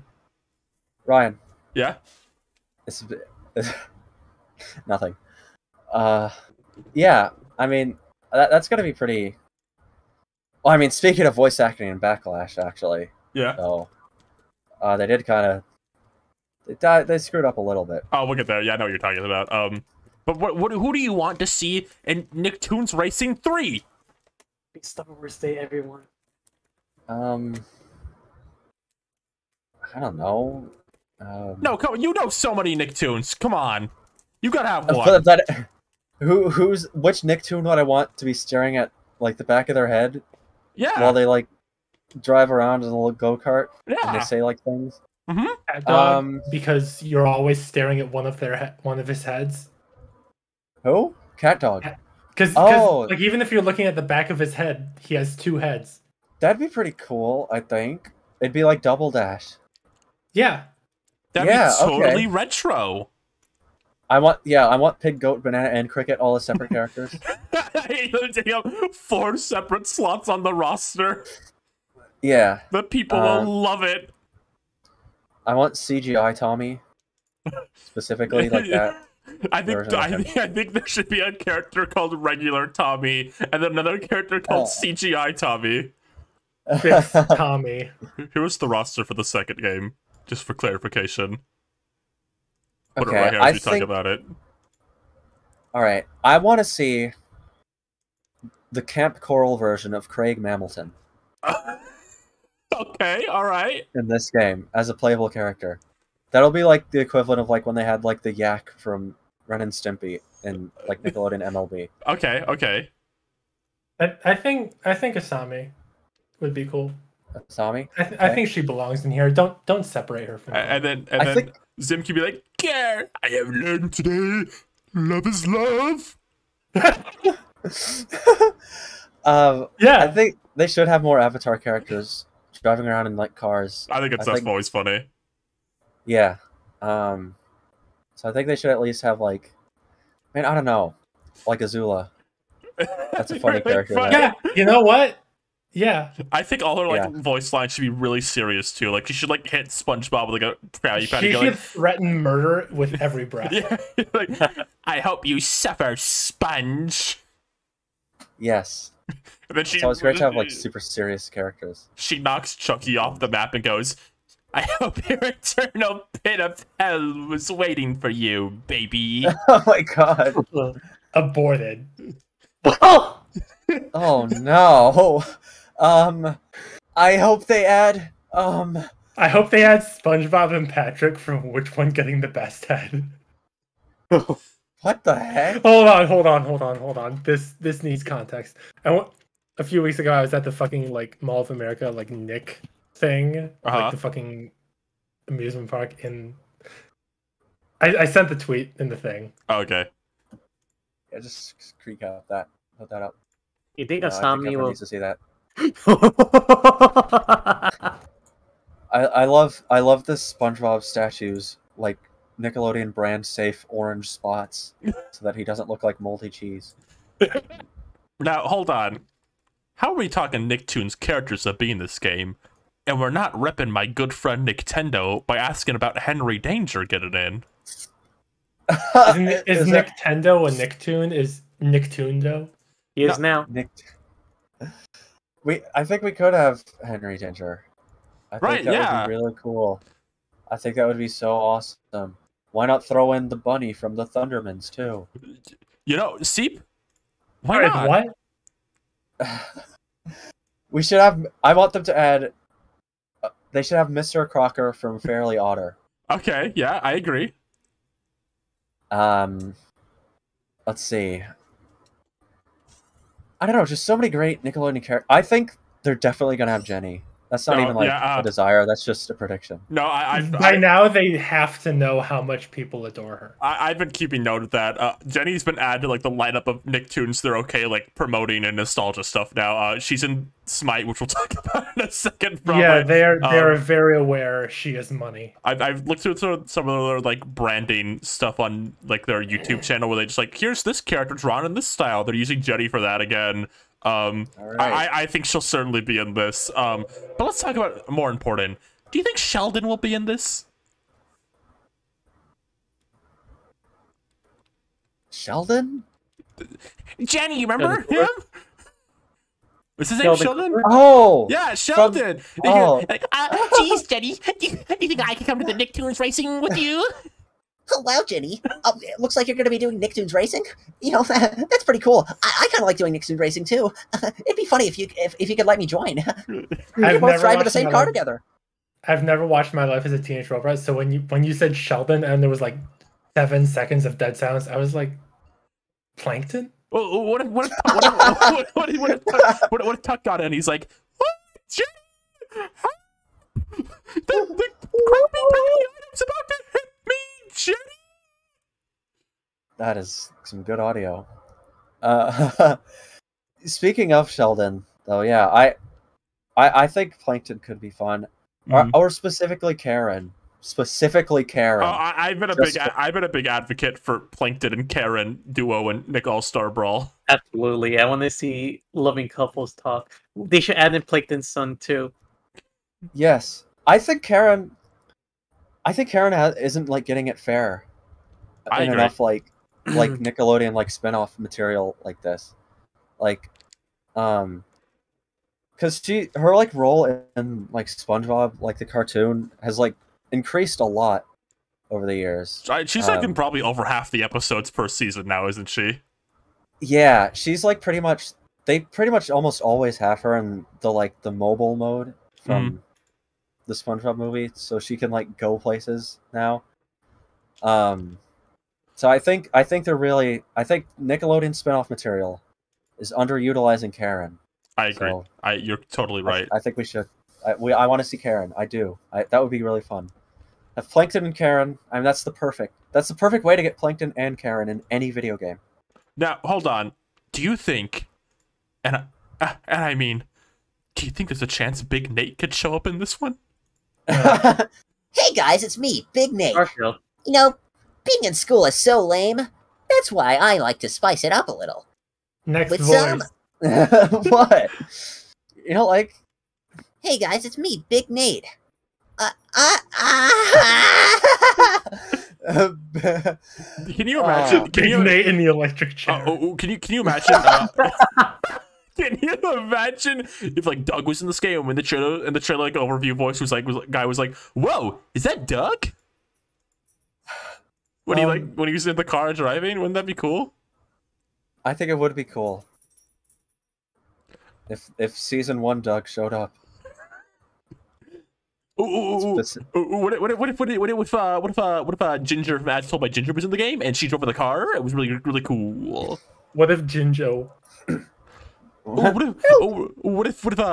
if Sam and Cat were in this game? From Sam and Cat, they were in the game. What if they were in the game? What if Sam and Max? They would have drove off the cliff due to conflicted interests. Wait a minute, dude. What if all grown-up Dill Pickles showed up in this game? Dude, whoa, hold on. What if Brainy Smurf got in the game? Because the Smurf is currently area Nicktoons. What do you think about that? Well, what about Yappy? What if Baby Shark and Mommy Shark were added to the game? Wouldn't that be so cool? Whoa, take one step back, bro. Take one step back. What if Butts from Butts in his Beast with the game and he was in the Beast? What if he added Spencer, but like not from iCurler, but the spin-off show he did for Nick at Night? What? What if Snoop Dogg from Sanjay and Craig was in the game? What if George Lopez was in the game? But you could only play as him at 4 a.m. Yeah, of course. Where is Dora? They should start using Nick Jr. characters to entice 4-year-olds into gaming. I think they're too afraid of putting like Korra and Dora in the same game. Why Korra and Dora? I just feel Their like names rhyme. Yeah, that's why. And Korra can like say fuck probably, I think. What if he added Josh but not Drake? And he added the Josh from like Victorious, like what? Yeah, what if he added Josh that cameoed in Victorious? Oh my god, it's a fucking universe? What if they had Attack from Attack of the Power of Juju and it was like really awkward because we had to reflect that series in 2022? Yeah, he's like on the he's on the track. They had to sit down and like think about it. Everyone like gets out and like think about it. They should like let him go. And then like Chucky just pulls out the electric chair, but for like for toddlers. Yeah. Oh my god. All right, lots of potential characters. Yeah. Yeah, I'm glad we could have a little segment where we list a bunch of characters that are owned by like a certain like production company. What if we had media conglomerate? What if we had we have basically recreated Ready Player One. That's this whole podcast. Yeah, I mean, we can never trash that movie because that's just what we are. We did it for free. Yeah, we're better. In like less than an hour. True. Do you think Jimmy has any chance? Or do you think they'll do Hugh again? Jimmy? I actually think Jimmy's gonna be in this game because Debbie Berry tweeted about recording for a character she recorded once. I think Jimmy McGill has a great chance. Wow, it's so exciting to be in this kart racing game. Even though I'm an AMC Plus character. No, I think the recording for Nick All-Star Brawl and this game were probably at the same time. Oh, I think they recorded for both those games at the same time. But not for Smite. No, I actually wouldn't be surprised if just most of the Nick All-Star Brawl roster got into this game just because they had like the voice actors in. It's like, we can just put Toph in this one too. That makes sense. I hope that means we get Hugh in 2 games. That'd be awesome. But we can talk about that Smite thing real quick. They're doing a Smite crossover with Nicktoons, and it's I'm not sure why, but they're doing it. Smite is just doing anything now, I think. Didn't they have less? I looked up Smite Nicktoons, and it looks like at some point ago they did Slipknot. Okay, Slipknots. Slipping on nuts. They have previously done Avatar and Teenage Mutant Ninja Turtles. Yes. Okay, so I mean, this was just the next logical step. Yeah, I mean, I don't play Smite. Neither do I. I've never played Smite. I've never played as Ruby in Smite. I've never played as the Benny Gorgon. I've never played as... I want to talk about the characters real quick, though, they picked, because they're very specific. It's Zim, Danny, Rocco, Powder Toastman, and Jenny. This is like the, fucking whatever our generation is, Nicktoons that we want back. Except for Powder Toast. I think they just look at, who plays Smite, and then they just pick what Nicktoons would a Smite player most realistically be excited for. Do you think, I have a theory about this, do you think SpongeBob's not in this because Nick did not want to put SpongeBob in a game that wasn't rated E? That makes sense to me. I could see that. Yeah. Yeah. But I think they should make an exception for I don't know, Mr. Krabs or something. You know? Look out for my swing attack. That's what they do at Smite, right? Swing attack? Full Smite joke. Look out for me Fist of Fury. You could have all kinds of lines about fighting Neptune. Yeah. But Neptune's in Smite, right? Poseidon? Fucking whatever. And it won't be Clancy Brown. No. That's another thing. To my knowledge, I don't think any of the voice actors are back for any of these characters. It's definitely not for Danny. We know that. It's definitely not for Zim. Richard Horvitz confirmed that on Twitter. It's definitely not Jenny. The voice clip they played at Jenny was definitely not her voice actor. I think it's really I think it might be Rocco. I think Rocco was the same voice. Yeah, because I'm not really like intimately familiar with any of these characters except Zim. So like watching the trailer, I was like, okay, Rocco sounds pretty good. And then Jenny, Danny, fucking Toastman, was he even in there? Whatever. He didn't. He was in there, but he didn't have any voice clips throughout the entire thing, I think. I was like, okay, these sound pretty all right. And then Zim started talking. I was like, and then my fucking like Spidey sense went off. No, the brief clip they put of Jenny, it was like, oh, that's not her voice actor. Oh no. Yeah, Zim's voice was very like Mr. Incredible, uncanny. It's close, I mean, but when it wasn't, I heard. Yeah, there was just barely enough to where like, because I wouldn't suspect that his voice would be different, so I think I just went like on edge about it at all. But then I started to think like, does he sound a little? I don't know. Maybe Richard Horvitz is just like old or something. I don't know. No, he said on Twitter like they just did. So the reason most of the voice actors aren't back because Smite doesn't do union voice actors, and most of the Nicktoons voice actors are union. Yeah. So they just didn't even ask like most of them to come back. Which is a bummer. I mean that happens. That happens in video games. Remember when Hinton Walsh didn't come back for Smash Brothers Ultimate? To voice. That's true. Yeah. Because I don't think by Smash Ultimate, I think everyone's voice actor in Kid Icarus Uprising who speaks in Smash was a new one except Pit. Because I think actually most of the voice acting in Kid Icarus Uprising, and this is gonna sound really stupid, is kind of unique in the realm of like kind of anime looking games, because a lot of their voice actors are union in that game. There's a lot of really iconic like Western animation voice actors in that game. Right. Not just like the typical like Canadian anime dub voices. Yeah, that's really mean. No, I'm not saying this is to mean anyone. I just mean like it's a lot of like, it's not like a lot of like kind of anime-ish dubs you've seen before. It's a lot of like Western voice actors. Yeah, which is you're right. It doesn't. That's not super common. That you'll hear like a Cartoon Network voice in your Nintendo games, like whoa, crossover mania. So yeah, Eddie and Evangelion. Free Summers is in that game. So yeah, I mean that's kind of, I guess that's a bummer, but I don't know. Like I don't really like care that much about. No, Zim doesn't play Smite anyway. I care about it because Zim's in it. I like Zim, but that's about it. It's just kind of. Ruby? He says Cookie. I assume maybe like some of you were like that kid who watched Invader Zim religiously. So him and Smite had my attention for all of half a minute. Yeah, I mean it's that's cool. Pretty good. I think the models look pretty decent, except with one exception. Who's your exception? Jenny. Oh yeah.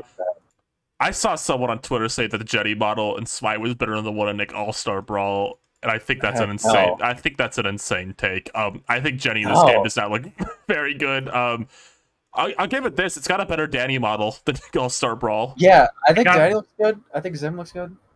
Zim looks good. I was about to say, looking at the like the thumbnail you picked for the stream, I'm like, oh, this Zim model has the one thing that Nick Brawl doesn't, that makes it feel super off to me, which is like the eye reflections. Yeah. Unless they added that in a later patch or something. It has it in the render, but not the in-game model is what it is. Right. Yeah. So yeah. I love cartoon characters. Yeah. Oh, there's a new Hue render. I forgot about that. I did. I put it on screen next to the who's getting the best head tweet. Yeah. It wouldn't. What else do we need to talk about? Nothing. Did you look at our list of topics? There was like 3 things. Shoot! Wait! We got a big thing to talk about. Oh, okay. What is it? You don't know, Ryan? Yeah. we got a certain trailer. Oh, yo, certain cartoon. Guys. Oh, okay, I know some of you are tuning out. They're talking about gaming again. Guys. Yeah, Smite. Hamster and Gretel got a new trailer. We have a trailer, our official first trailer of Hamster and Gretel. Official confirmation that Hamster can speak. This is so funny to me because my understanding circa like 1 minute ago was that the show dropped weeks ago. No. What if it didn't? So, yeah, we got like, I think on our last episode, we talked about like this first look that they showed of like, it was just like a minute or two of the show, and it shows them getting their superpowers. And we sort of said like, yeah, we can't really talk about Hamster and Gretel in this episode. So, you know, there's no new news. And then just out of the blue, just like a day or two ago, they released a trailer that shows off some villains, some characters, some fun new stuff to look forward to, and the latest addition to the Dan and Swampy verse, minus Swampy. The Danverse. The Danverse versus. This is Dan versus. This is from half. This is from half the creators of Phineas and Ferb. The last Ferb. Yeah. I don't know what Swampy Marsh is doing. I don't know why he stepped out on this one. I don't know, maybe he's cooking up something else big. I don't know, but what was he cooking? Let's focus on what we've got. And what we've got is a brand new trailer for Hamster and Gretel, and the full series is coming August 12th. I mean, how are we all feeling? Let's just really quick. Let's just go around the room and say how we're all feeling right now. Seep, I gotta be honest here. My hype levels are huge. This show looks like the ultimate show that would be on the dentist office. No.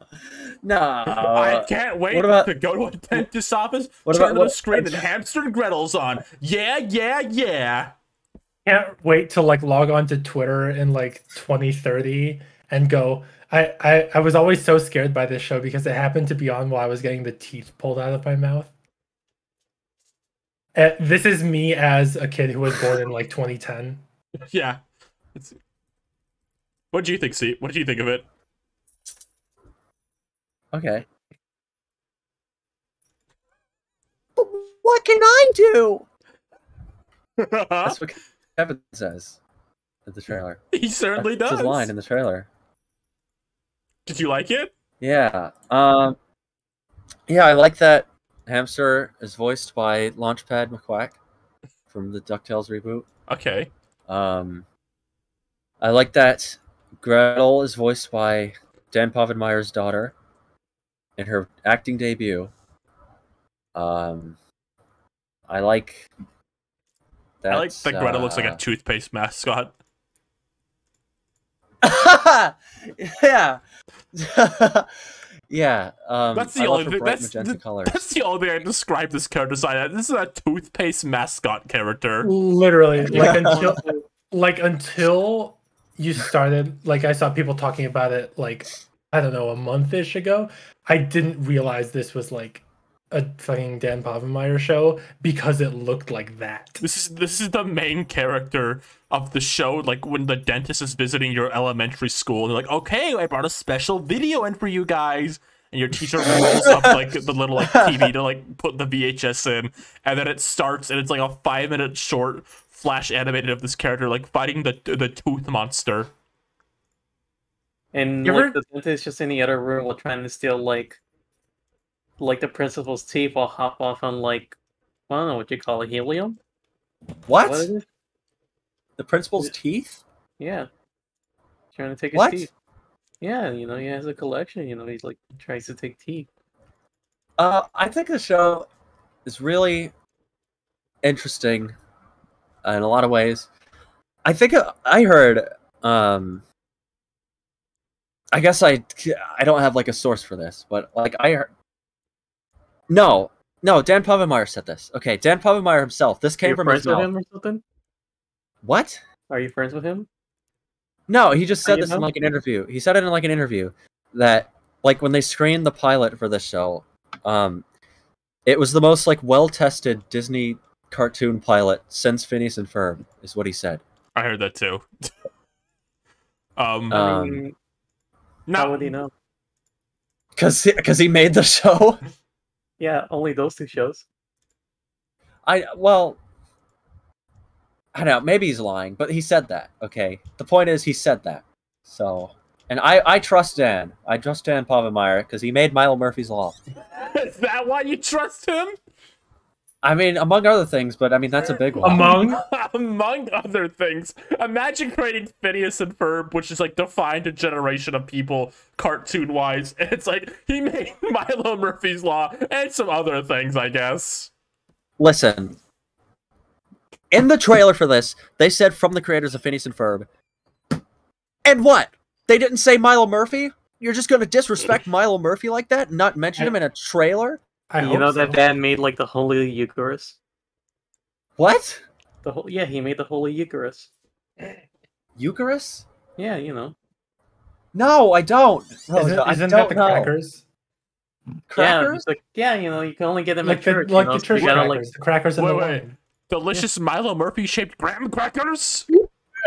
No! God will smite you. No one said that. Nobody said that. Oh, Waluigi, look! I got the Milo Murphy graham cracker shaped like Milo, Zach, and Melissa. Oh, look, Wario, there's delicious Yoji graham cracker too. Are you gonna eat that delicious Cavendish-shaped graham cracker? Is that just Cavendish himself? No, that's Dakota. Okay, I got their names confused. Don't mix them up. The please. Kevin Fan Cam? Yeah. The Kevin Fan Cam. There's just like 2 minutes of footage of him. I will say the show, the aesthetic, like animation wise, it does look a little squirrely in some areas. This is the most digital like looking cartoon of the 3 that Dan Povenmire's made. It looks a lot like there's like a studio that did Candace Against the Universe that did the first act of that movie. The one that looks bad. Yeah, and like everyone pointed that out. It looks a bit better here, because a big problem with in Candace Against the Universe for like their scenes, like they made like the line weight too thick, and it just like looked really it just didn't look right from a standstill. This looks a bit. They're getting it a bit better, but there are just like a few shots in here where it looks a little like digitally tweened, which is just like you know. I like the color palette in this show more than in Milo Murphy. I'll say that. Yeah, some Milo Murphy like kind of like muted. Yeah, Milo Murphy made a really weird choice to make the entire world like orange and muted. Yeah, I mean, I guess to maybe differentiate itself, because Phineas and Ferb, I think, is very defined by that show uses like really bright colors. Mm-hmm. I think Hamster and Gretel's kind of moving back towards that. Hamster and Gretel Sakuga. They had to. You know, they gotta let the world be brightened up at like Milo's personality, you know? I will say I kind of cooler to the world, either with his blood or with his happiness. The one thing in this trailer that did kind of make me like actually wince a bit is they made a keyboard cat joke. Okay. Cartoon people, if you're gonna make a joke about the internet, we've gone past cat videos by now. You gotta get over yourselves. The keyboard cat has ascended back to his planet. You gotta have like Gretel be like, "Oh look, it's Ducky Momo EXE." That's what kids like now. It's Friday Night Funkin'. Yeah, ask Dan. You know, stop writing the meme jokes. Ask your daughter what's popular. Okay, because your daughter did not watch Keyboard Cat on YouTube in 2007. Gretel's gonna make a Wojak of like Kevin. Yeah. No, I think Hamster should make the Wojak to like taunt Kevin. Yeah. Because he keeps complaining that he doesn't get superpowers, and his lame, annoying little sister gets them instead. But yeah, I'm a little worried that the show. I don't want this show to do an episode where there's a villain who is like trying to take over the world using like viral videos. We don't need like a viral video episode. Yeah, we don't need. I don't want this show to have a viral video episode. I feel like that's such a cheap thing to do. It's so like of like the 2000s or like the early 2010s. Remember when Gravity Falls viral video episodes? You're memeing, and none of them are good. Remember that one? Yeah. How does it feel to be trolled? Gift memed. Pwned. Dare I say pwned? I do think I'll give the show like a positive, where I could see the setup kind of being funny, because there are a few moments where like Kevin he wants to be like a superhero, but he has no powers, so he's just kind of like tagging along, and he's not really doing anything to help, but he's like trying. I feel like that could lead to some funny stories or situations. Okay. You know, I'm willing to see it out. Talk to me though, real quick. Kevin will get left behind by the hamstring Gretel power creep. Yeah, I was gonna say, how fast do you think it'll take for like the like thing that the thing Milo Murphy had, where you became apparently very apparent later on what Dan and Swampy actually cared about on that show, and Milo Murphy part was like, oh, we gotta do another Milo one this week.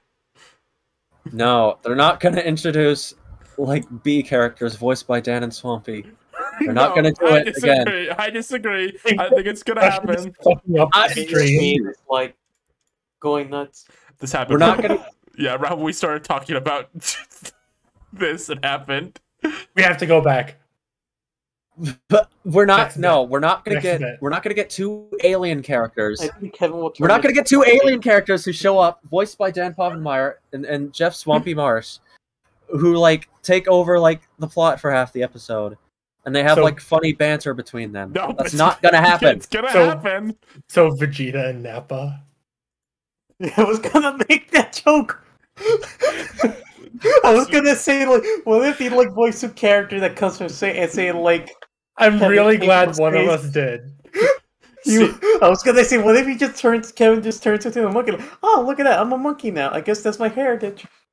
See, you're gonna eat your words so hard when like when 3 episodes in, the Dan Povenmire voiced alien walks into their bedroom. you're just gonna be like, ah, shit.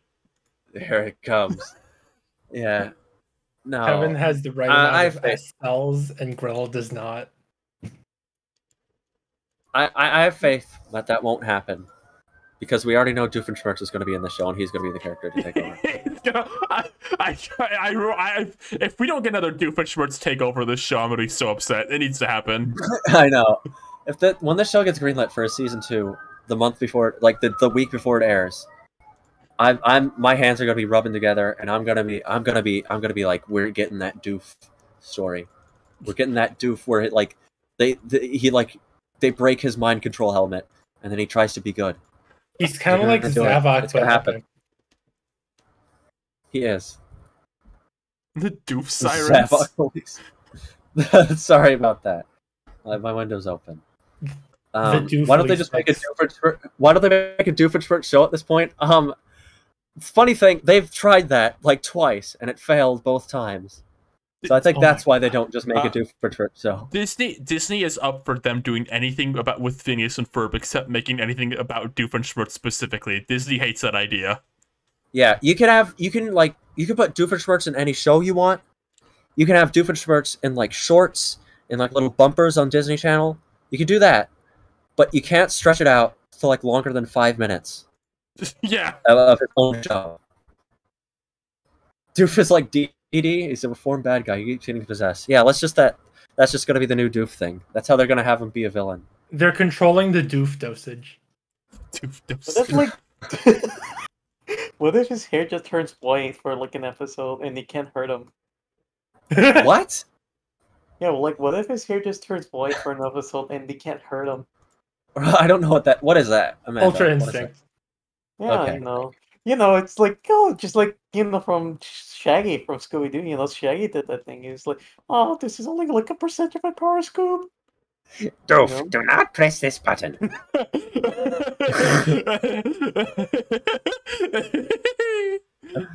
Yeah, the Doof is an Alka Agent special. That was a like backdoor pilot. And so was the Doof as a teacher special. And so is the Doof as a time machine inventor episode saga. Really?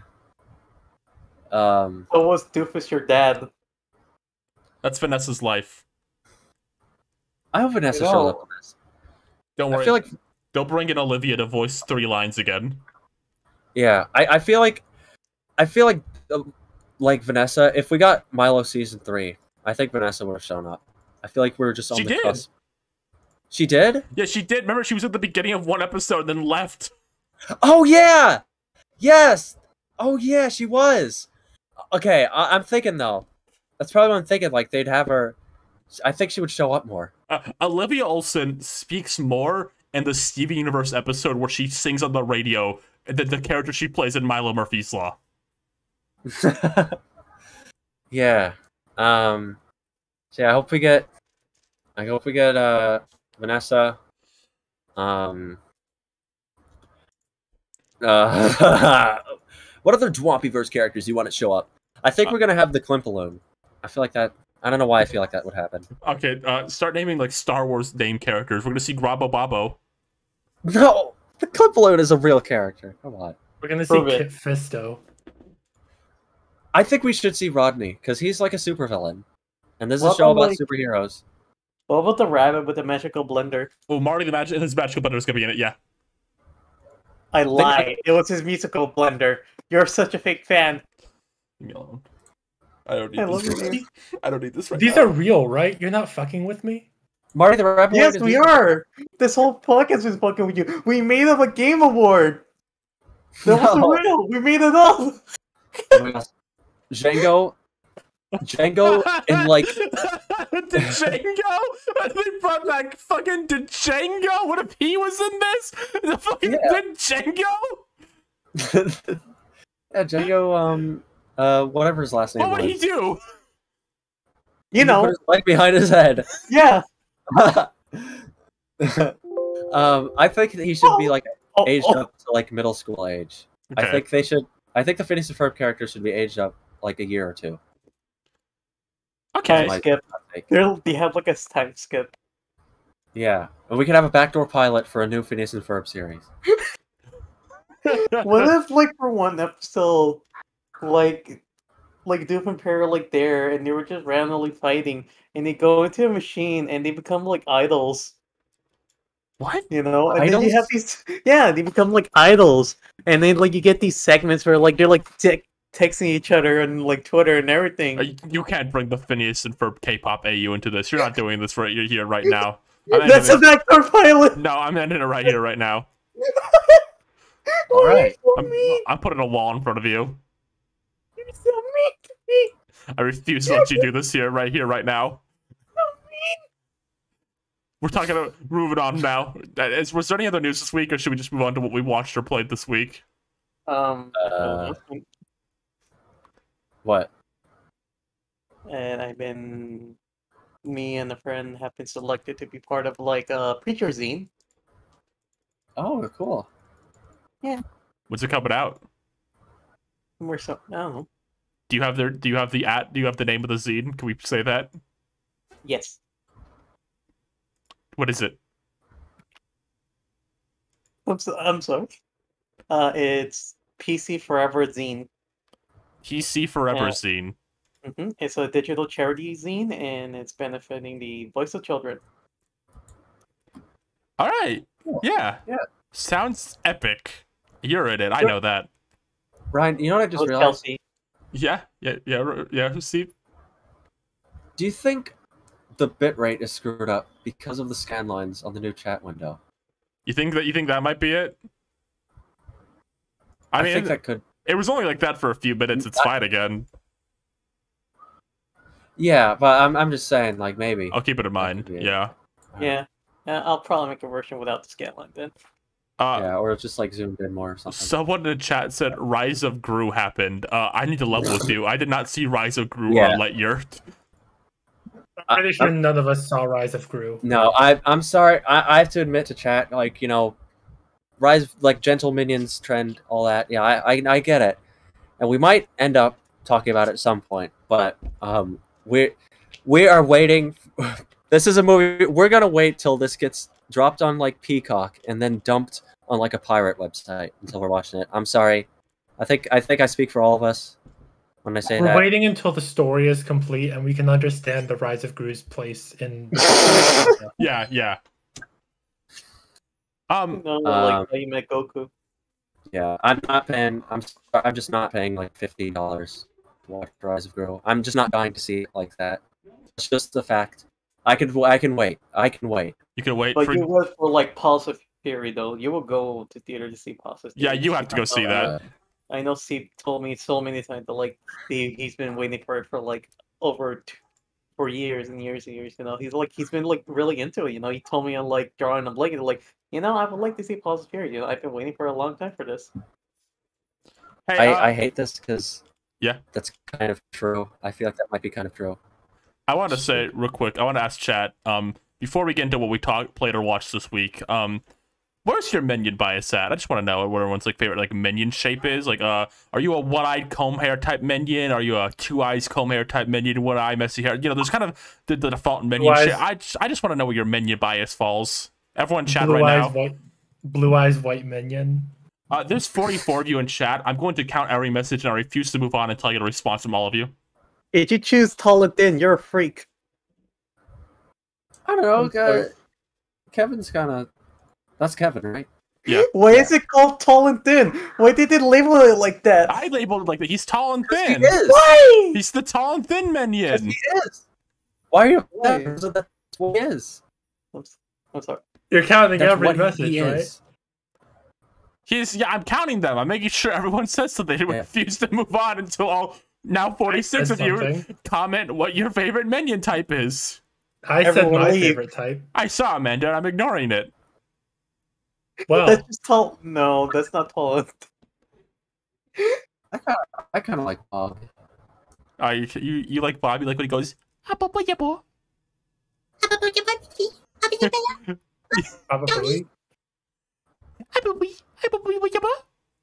I do think one-eyed minions are superior. I actually think that. You think so?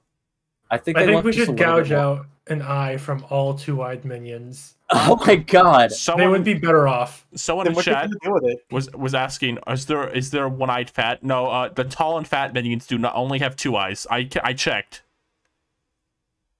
Really? Yeah, I checked.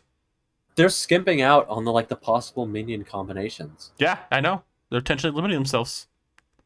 That's actually kind of disappointing because really, if you take into account all of the actual possible combinations of minion features, that's what? That's definitely in the hundreds, right? Yeah, but there's only about 6, and then Bob and Otto. That's it. That's actually disappointing. Yeah, I kind of let down, honestly. You know, I expected better from you, Illumination. Yeah, I really did. They could afford to make, I don't know, a few. I don't know. Where's our short, fat, combed hair? One-eyed minion? One-eyed minion. Yeah. Where is that? Where is that? Where's our tall and thin one-eyed minion with messy hair? I agree. No, I totally agree. Anyway, Rosa, I think you've been dying to talk about whatever you watched or played this week. You want to go? A lot to talk about. Okay, that's like Family Guy. You've got a lot to see. Okay, go on. All right, so let's start. Let me try to super through it. But so I've been watching the latest Sentai series called Dan Brothers Avataro. It's kind of nuts. I talked about it before in the Mario Party, but it's basically a very silly Sentai show that's has like 2 characters are just CGI because like they make one like really tall, and then they make the other one look like Shadow the Hedgehog or something. And it's kind of just like a fun romp, just fun to watch, and just seeing like these wacky characters get into trouble and weird dramas. Don Brother sweep in chat. Absolutely, watch Don Brother. It's a fun time. And another show I've been watching is the Den-O Kamen Rider, which is an old one from like the early 2000s, and you could tell based on like how big the clothes is on like the main protagonist. He's like a very meek boy. I think his name was Ryotaro. He's a meek boy. And yeah, this meek guy. Yeah, and will it fit in the Tropical Rouge filled hole in my heart? Yes, if you're thinking like this is the silliest one of the series, but that's like based on like what I meant. But yeah, no, Kamen Den-O is like a really fun one because like it's about just like one Kamen Rider guy, and he's like being controlled by like 4 demons, or like he let them in, and like being very nice to them. But these 4 demons are like very eccentric personalities. Like this one, like his main one, like Ryotaro is just like some punk who like each thing he comes out, he like starts attacking everyone or something. Not attack everyone, but he just wants to be tough. And then you got this harlot named Yorotaro. You're obsessed with that word. Well, that's what he is. You've described so many things as a harlot. Harlot? That's like your vocabulary word of the week.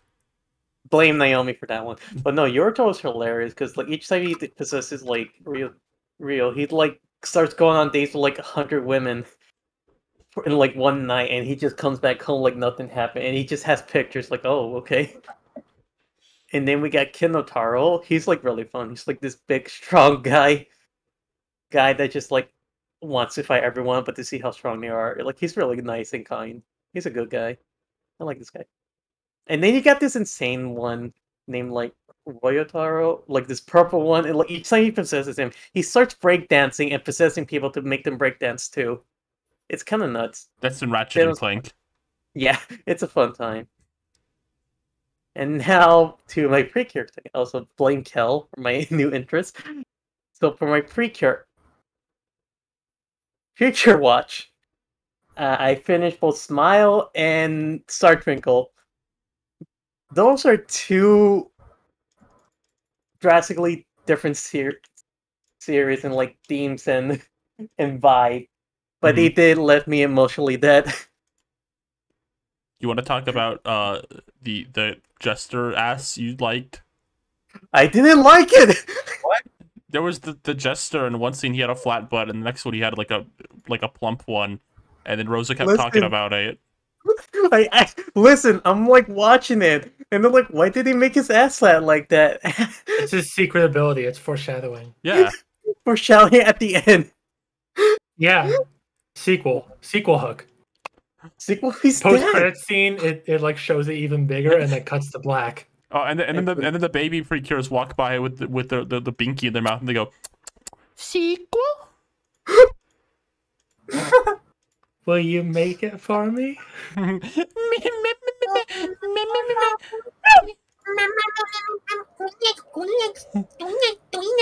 Well, there actually is like kind of like a Star Twinkle sequel, which is like the novel, which no one's sure if it's like been properly translated, but apparently they all have like a quarter-life crisis.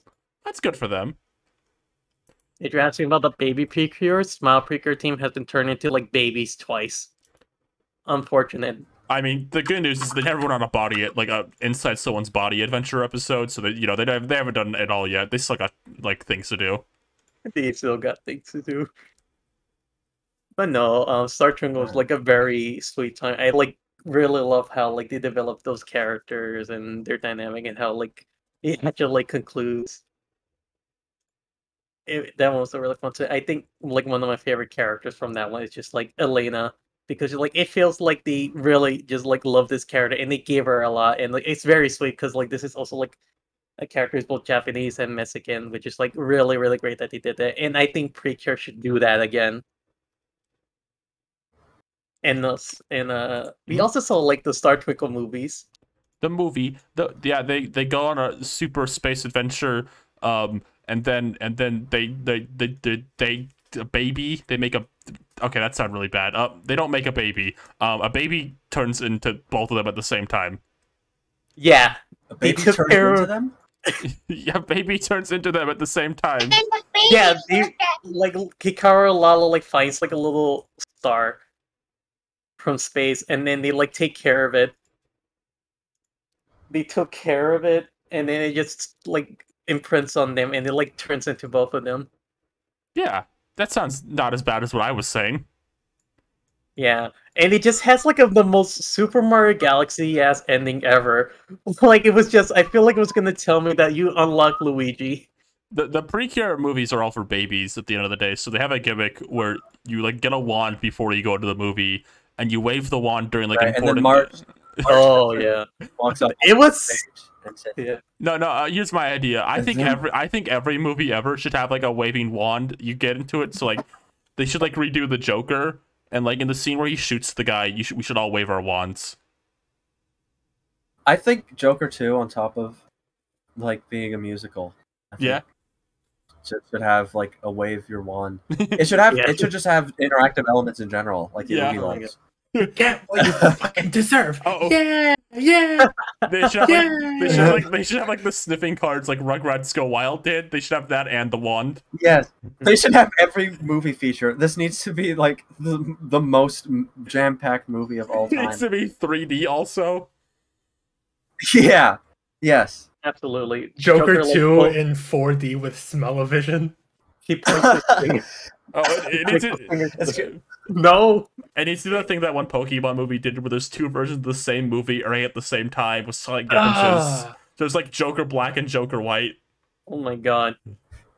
Remember, my little jokelings, when you see the clown car drive across screen, that means to get up on your feet and sing along. No. Like the Yugi loves? Yes! It needs to do that. It's a good idea. And I go on, Rose. Sorry. Yeah, but yeah, no. Star Twinkle was like really such an experience. And then their Smile, that series, like, it's like a very gag-heavy series. It feels like these characters are like not that deep. Again, that's why they have like a quarter life prices.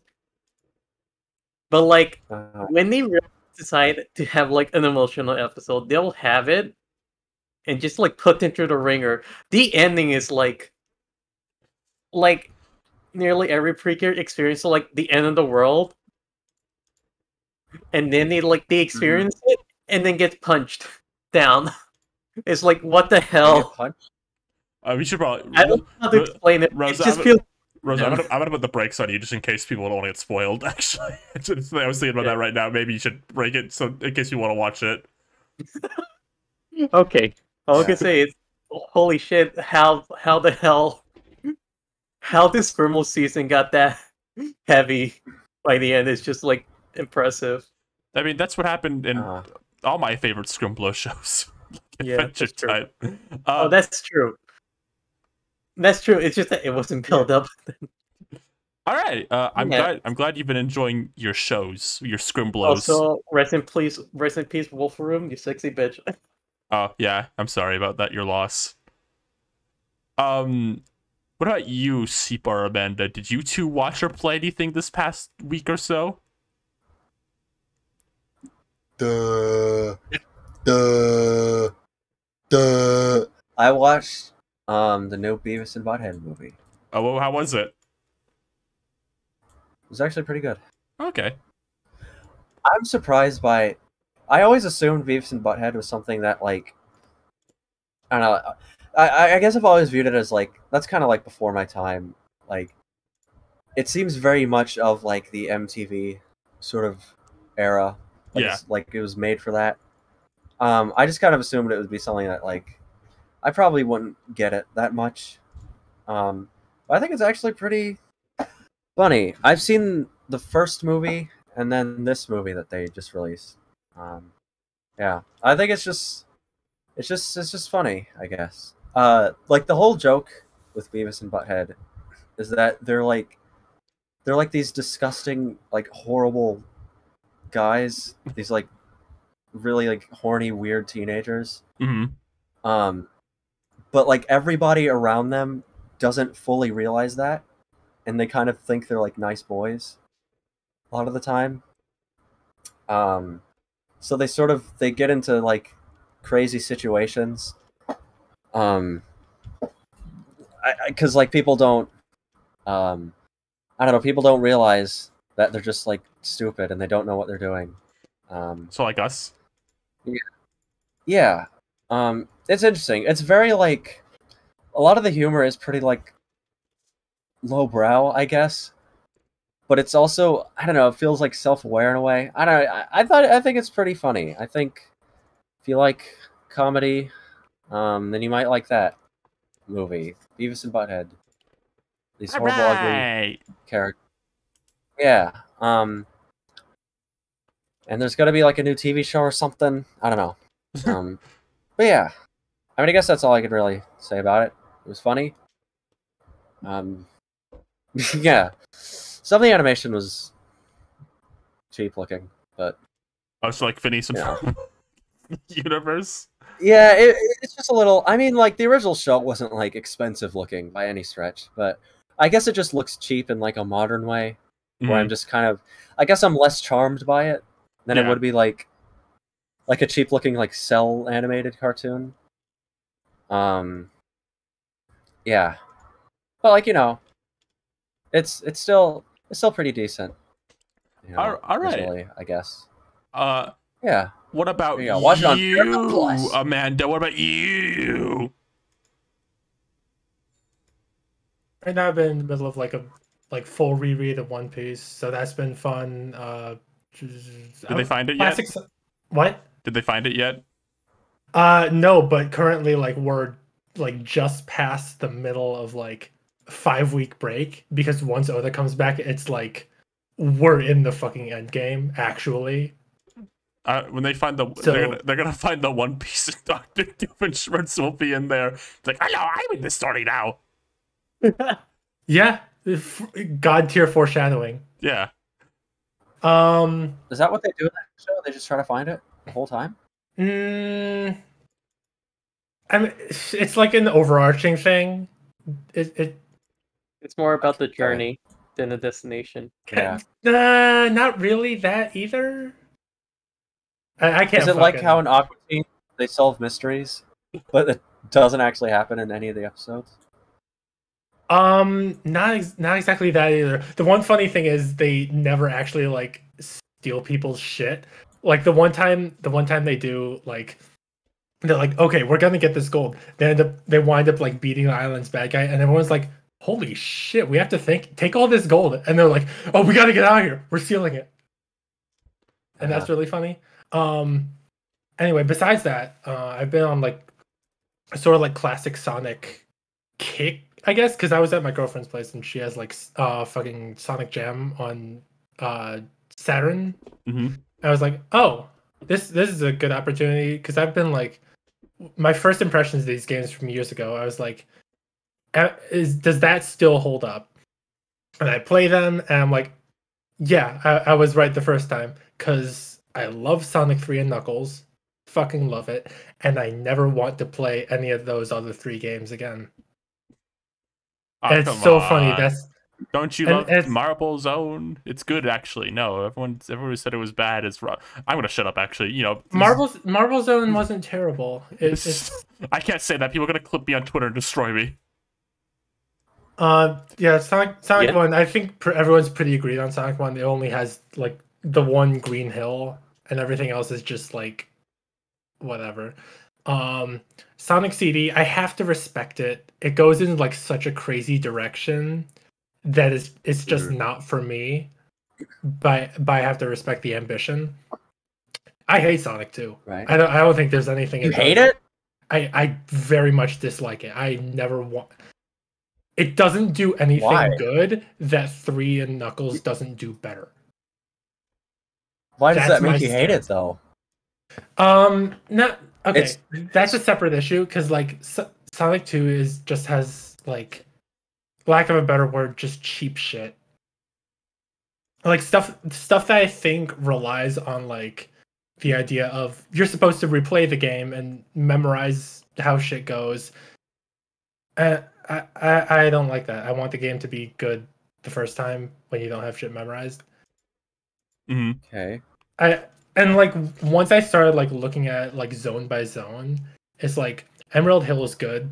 Chemical Plant has like the best parts of the game are in Chemical Plant, but Chemical Plant is also really fucking cheap. About Sonic Frontiers. Get a Metro Bats the Past. Chemical Zone is back in Sonic Frontiers. See your favorite level in Sonic 2. Go on. Yeah. So that, and like from there it's just Hilltop and Oil Ocean are fine. Casino Zone is a fucking mini game. I don't know why it's there. And everything it's else. Fun. That's not to say it's fun. It's tedious without actually being difficult. I don't want to interrupt a Sonic game to go play pinball. Carnival Night does the like bumper gimmick better while also being like an actual level. Is it, actually, is it controversial to say? I think a lot of the Sonic games that put you to pinball mode, I don't really like when they do that. Yeah, it kind of sucks. Maybe it sucks. Maybe if I want to play pinball, I'm going to play pinball, not like shitty pinball simulator in Sonic. I will be frank, I might be blinded by the fact that I really hate the Sonic Heroes casino level. True. I have not played Heroes. That one is so you should play Heroes. You should play with like 2 other people and then like share the controller together.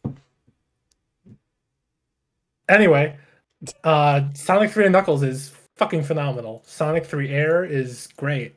And like the option to turn like the timer off does so much because you just stop thinking about it. You can just fuck around. It's great. Did you figure out the barrel in Carnival Zone? What? Do you figure out like the little barrel? You're like once you figure like I figured it out years ago, and once you know it, you don't notice it because it's so nothing. The barrel? Yeah, I just like press up and down. Yeah, I like what they did in Sonic Origins with it. They add like a looking up and ducking animation when you're on those barrels, so it indicates that it does something. That's kind of nice. Yeah, I think that kind of saves it. It's I funny. think otherwise it's a really weird like design thing. It's funny Sonic Origins came out like so recently, and like I technically played it, but not really. It was just totally unrelated. Right. Yeah. Can you defend Sandopolis? Are you able to do that? It's fine. It's fine. It's not fine. It's not fine. Why? Because it just lasts forever. The ghosts are only a problem if you let them be. You have to be like really negligent. I don't hate the I don't hate the ghosts. The Hammer Brothers from Super Mario Brothers are only a problem if you let them be. No, I mean like that's Mario's problem. Like you can't get through it without like running into those levers that get rid of the ghosts. They're like right there. Just I know, but it just lasts a long time. It's just annoying. Yeah, I get that. But I don't know. I think it's just like core gameplay of Sonic 3 is just fun. Yeah, I actually like Sonic 3 more than Sonic 2, I think. So Sonic 2 doesn't do anything better than 3. I think one thing I can give Sonic 2, maybe. I think, for me at least, I feel like it has less like pace breakers. I feel like I never. I feel like it's not till like the end, really, that I feel like it slows down. Like even in the casino, like I don't really mind that because you don't have to like. You're like playing a stage that's shaped like pinball, I guess, but you're still playing as Sonic. Like it's playable in one sitting, I think. And I think that's kind of an aspect I like. I mean, that's why Sonic 3 Knuckles has the save. Yeah, but like that, I think there's just more stuff in Sonic 3. It has a little more, I don't know, just parts where it's just like feels longer, I guess. It's bigger and better, but sometimes you just want short. I can get that. I can understand that. Yeah, I mean, yeah, I do kind of view them as, you know, I respect them both. But yeah, I've always kind of like thought that generally, yeah, Sonic 3 is better. Yeah, I like playing Subway Surfer on my iPhone. Good job, Ryan. Good job. I didn't even play that game. You know, they need, man, they need to make like a new classic Sonic game though. I feel like they're so close. I also replayed Mania so in that span of time, and Mania is great. Do you think there's any Mania's really great. Any particular reason Sega seems like against making a full new classic Sonic, like after, because Mania was a huge hit for them? I don't know. I think I have no idea how that's worked out the way it is. I think part of it is like a lot of people that worked on Mania did not leave on good terms with Sega. Mm-hmm. And I don't know. I feel like because I think the thing with classic Sonic as its own brand, I think it's kind of neat that they're able to just appeal to people who like Sonic for like a very specific style of it that kind of went away. But at the same time, there is like a tightrope of like, you can't do too many new things with it because the point of it is to evoke the old things. So I think they just go too far in the other direction where they feel like if they do classic Sonic stuff, they have to literally like reuse like wholesale like stages from past games. And I think with Mania, they pretty much picked all the stages that they'd want to do or something like that. And they really made lemonade with it, because like the new gimmicks, like taking stuff from other classic zones, that really worked out for them. Like, oh yeah, Act 1 and 2 of like everything feel really nice and different and unique. Right. Yeah, I think Mania did a really great job. And there's even like the new stages in Mania use like old classic Sonic gimmicks. Yeah, I was surprised, like playing Sonic 2 and getting like jogging my memory on like fucking, what was it? There was something in one of the new zones that was like just from that. I was like, oh, they're really like bringing in everything. That's cool. Now, like even when they're I have just, everyone's all like, how are they gonna do 2D Sonic again, right? But it's easy, really. Sonic 4, Episode 3. That's the real Episode 3. I think they still have it wrapped up. They have not wrapped up the Sonic 2 story, the Sonic 4 story, because the Episode 2 ends on like a bad note. Yeah. Because they like Eggman like imprisons like the little planet from Sonic CD in like a giant death egg, and they don't destroy it. They don't like save the planet. They just leave, and then they never made another Sonic 4 game. If they made another Sonic 4 episode, I think people would be mad or not mind. I don't know. You know, they're gonna be mad or no? They're gonna be mad either way. Yes, maybe. Yeah, I mean, I feel like I couldn't get mad at that just because that's just such a. I think that'd just be kind of funny or like interesting, because like right now I don't think there's any way that they would do that. So I just think the idea that they would do it is just so funny. That like, yeah, sure, just let him make another Sonic 4. I think what they should do, they should release a game that's just like a full Sonic 4 package, and it's like remakes of the first 2 episodes with like new stages at the end. I think that could be cool. Because like Sonic 4 is kind of interesting because it was back when they were first like trying out nostalgia. Yeah, and there was going to be none of Sonic's cringe friends in this one or whatever.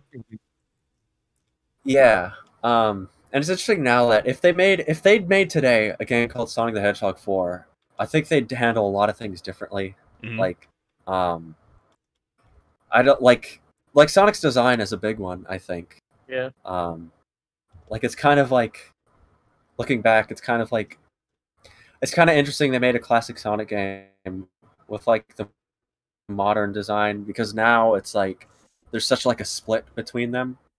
They are literally two different. It feels like very much a game now. Yeah. But yeah, I don't know. They make a Sonic 4 Complete Edition, made by the Mania team, with the drop dash and playable Amy. Oh, like they'd ever make Amy playable at this point. Everyone's just waiting for the day. They are so weirdly against that idea. I don't know why they're so weird about Amy specifically being playable, but I don't know. We need to start. We need to put the pedal to the metal. This is kind of the last part of the show, where we take 2 or 3 questions from the viewers in the audience. Please ask a fun question that we would like to answer. That's my demand. And if you don't have a fun question, don't feel bad. And if you think your question might be dumb, well, just ask it anyway, you know? Like, just like, you know... there's no wrong questions. I thought the screen exploded right when you started saying that. I said this in chat earlier. Oh I'm gonna try to look into the bit rate because on OBS it's like green for me in terms of like connection. I don't know what could be causing the bit rate thing. You're green with it. Yeah, I wonder if it might be the scan lines. I mean, yeah, they're very like fine. You're green with it. I don't know. Is the audio fine? The audio said everyone says the audio is fine, so yeah. So I guess it just might be something about just the screen. I'll just keep that off for now. Yeah. You have to pitch a Looney Tunes spin-off. What do you come up with? What if there's... Okay, what if we get like a Looney Tunes movie where Tweety Bird finds out he's royalty? All right, next question. So then...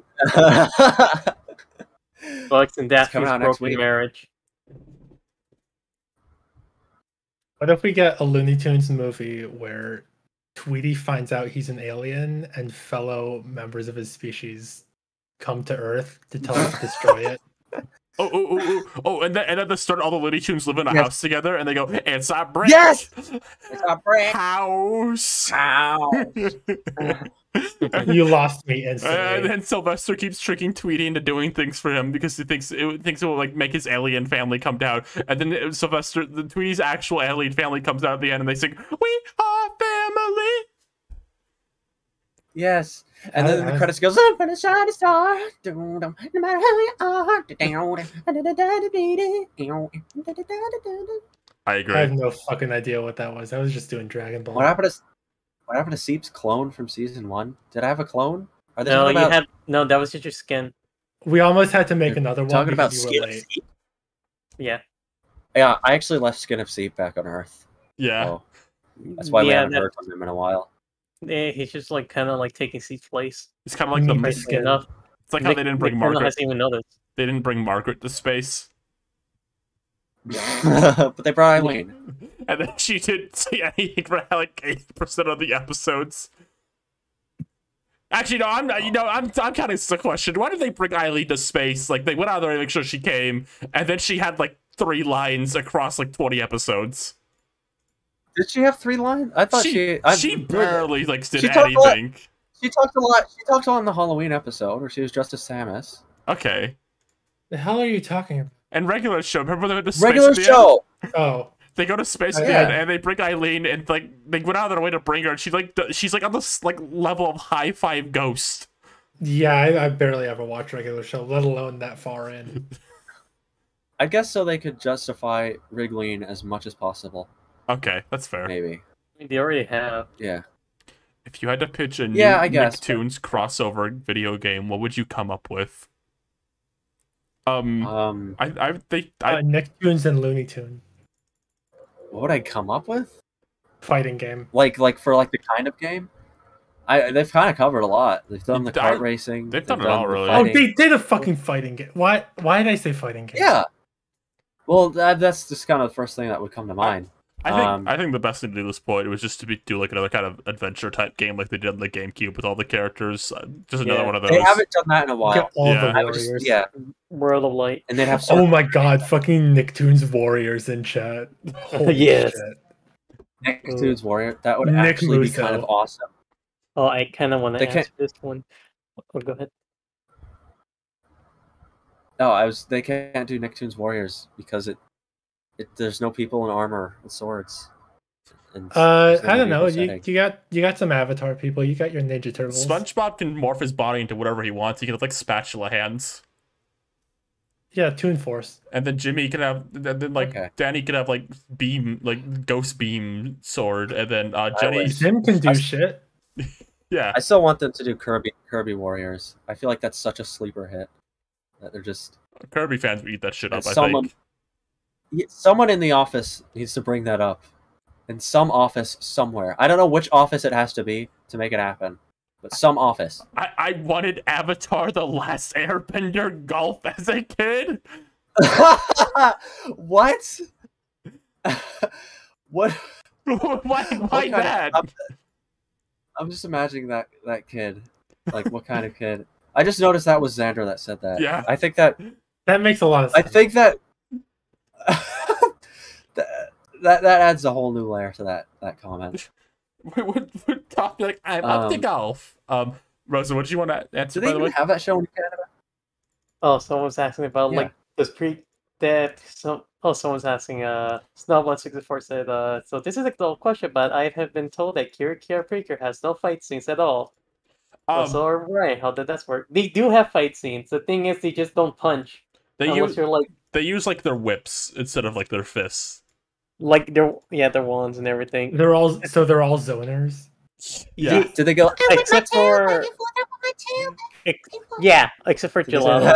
She kind of just like freezes her fist and starts punching people. Actually, I think she's the only one still allowed to attack. I think Yukari can get a pass with like just scratching people or like stilettos. Yeah, Kira Precure like was specifically made in response to like a previous season being like incredibly violent for like baby show standards. They had to tone it down for like at least one season. Curiosity, which one was it? It was Princess Precure, I believe, was like the one that was like really violent. Huh. Wasn't that like? But then that's kind of weird. On the list.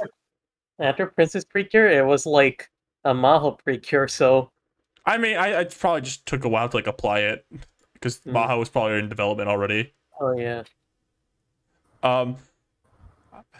Before we end off, I forgot to do what we watched this week because I didn't watch anything. But I want to talk about something real quick. I didn't watch anything, but my dear friend Don chained me into a Discord call with some other friends, and we watched the show Bluey together. And I kind of came with an episode concept for Bluey. You know that kind of thing in Elmo where like they did that thing where like his uncle died and they talked to Elmo about it. I think Bluey should have an episode kind of like that. Divorce. No, not divorce. I think Bluey's uncle should die, and I think divorce. I think Bluey should grapple with our uncle's death, and it could be like a teaching moment. No. I think Bluey's uncle should get cancer first, so everyone really has to suffer, and then he dies. No, we need to keep it like baby show level. He can die off screen. No, he should die on screen. No, you guys are trying to make my beautiful episode concept into a joke. He should wiggle and squirm. Uncle Brian, that's what Bluey's uncle. Bluey's Uncle Brian got hit by a car. Brian, Bluey's uncle. Silly. My uncle is dead. No, imagine having like a dog show and like their uncle died like getting hit by a car. That'd just be cruel. And then Bluey gets a new uncle named Vinny.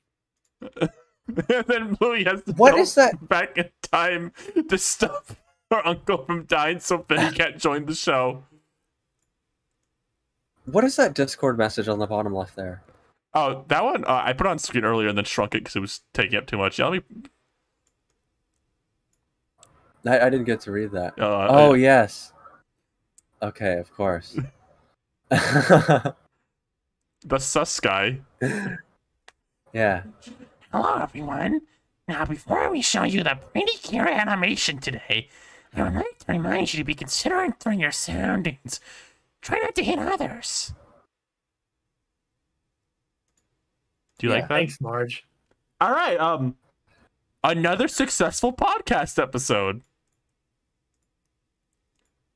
Yay! All right, goodbye. No, wait. I need to say something before we go. I'm brought to you by Tony Chop. Ryan Rippity, that's me.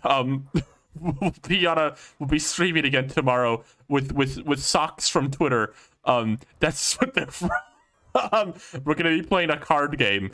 It'll be fun. There'll be laughs and cries. Crazy Smurf might show up. Get excited for Crazy Smurf. They might be there.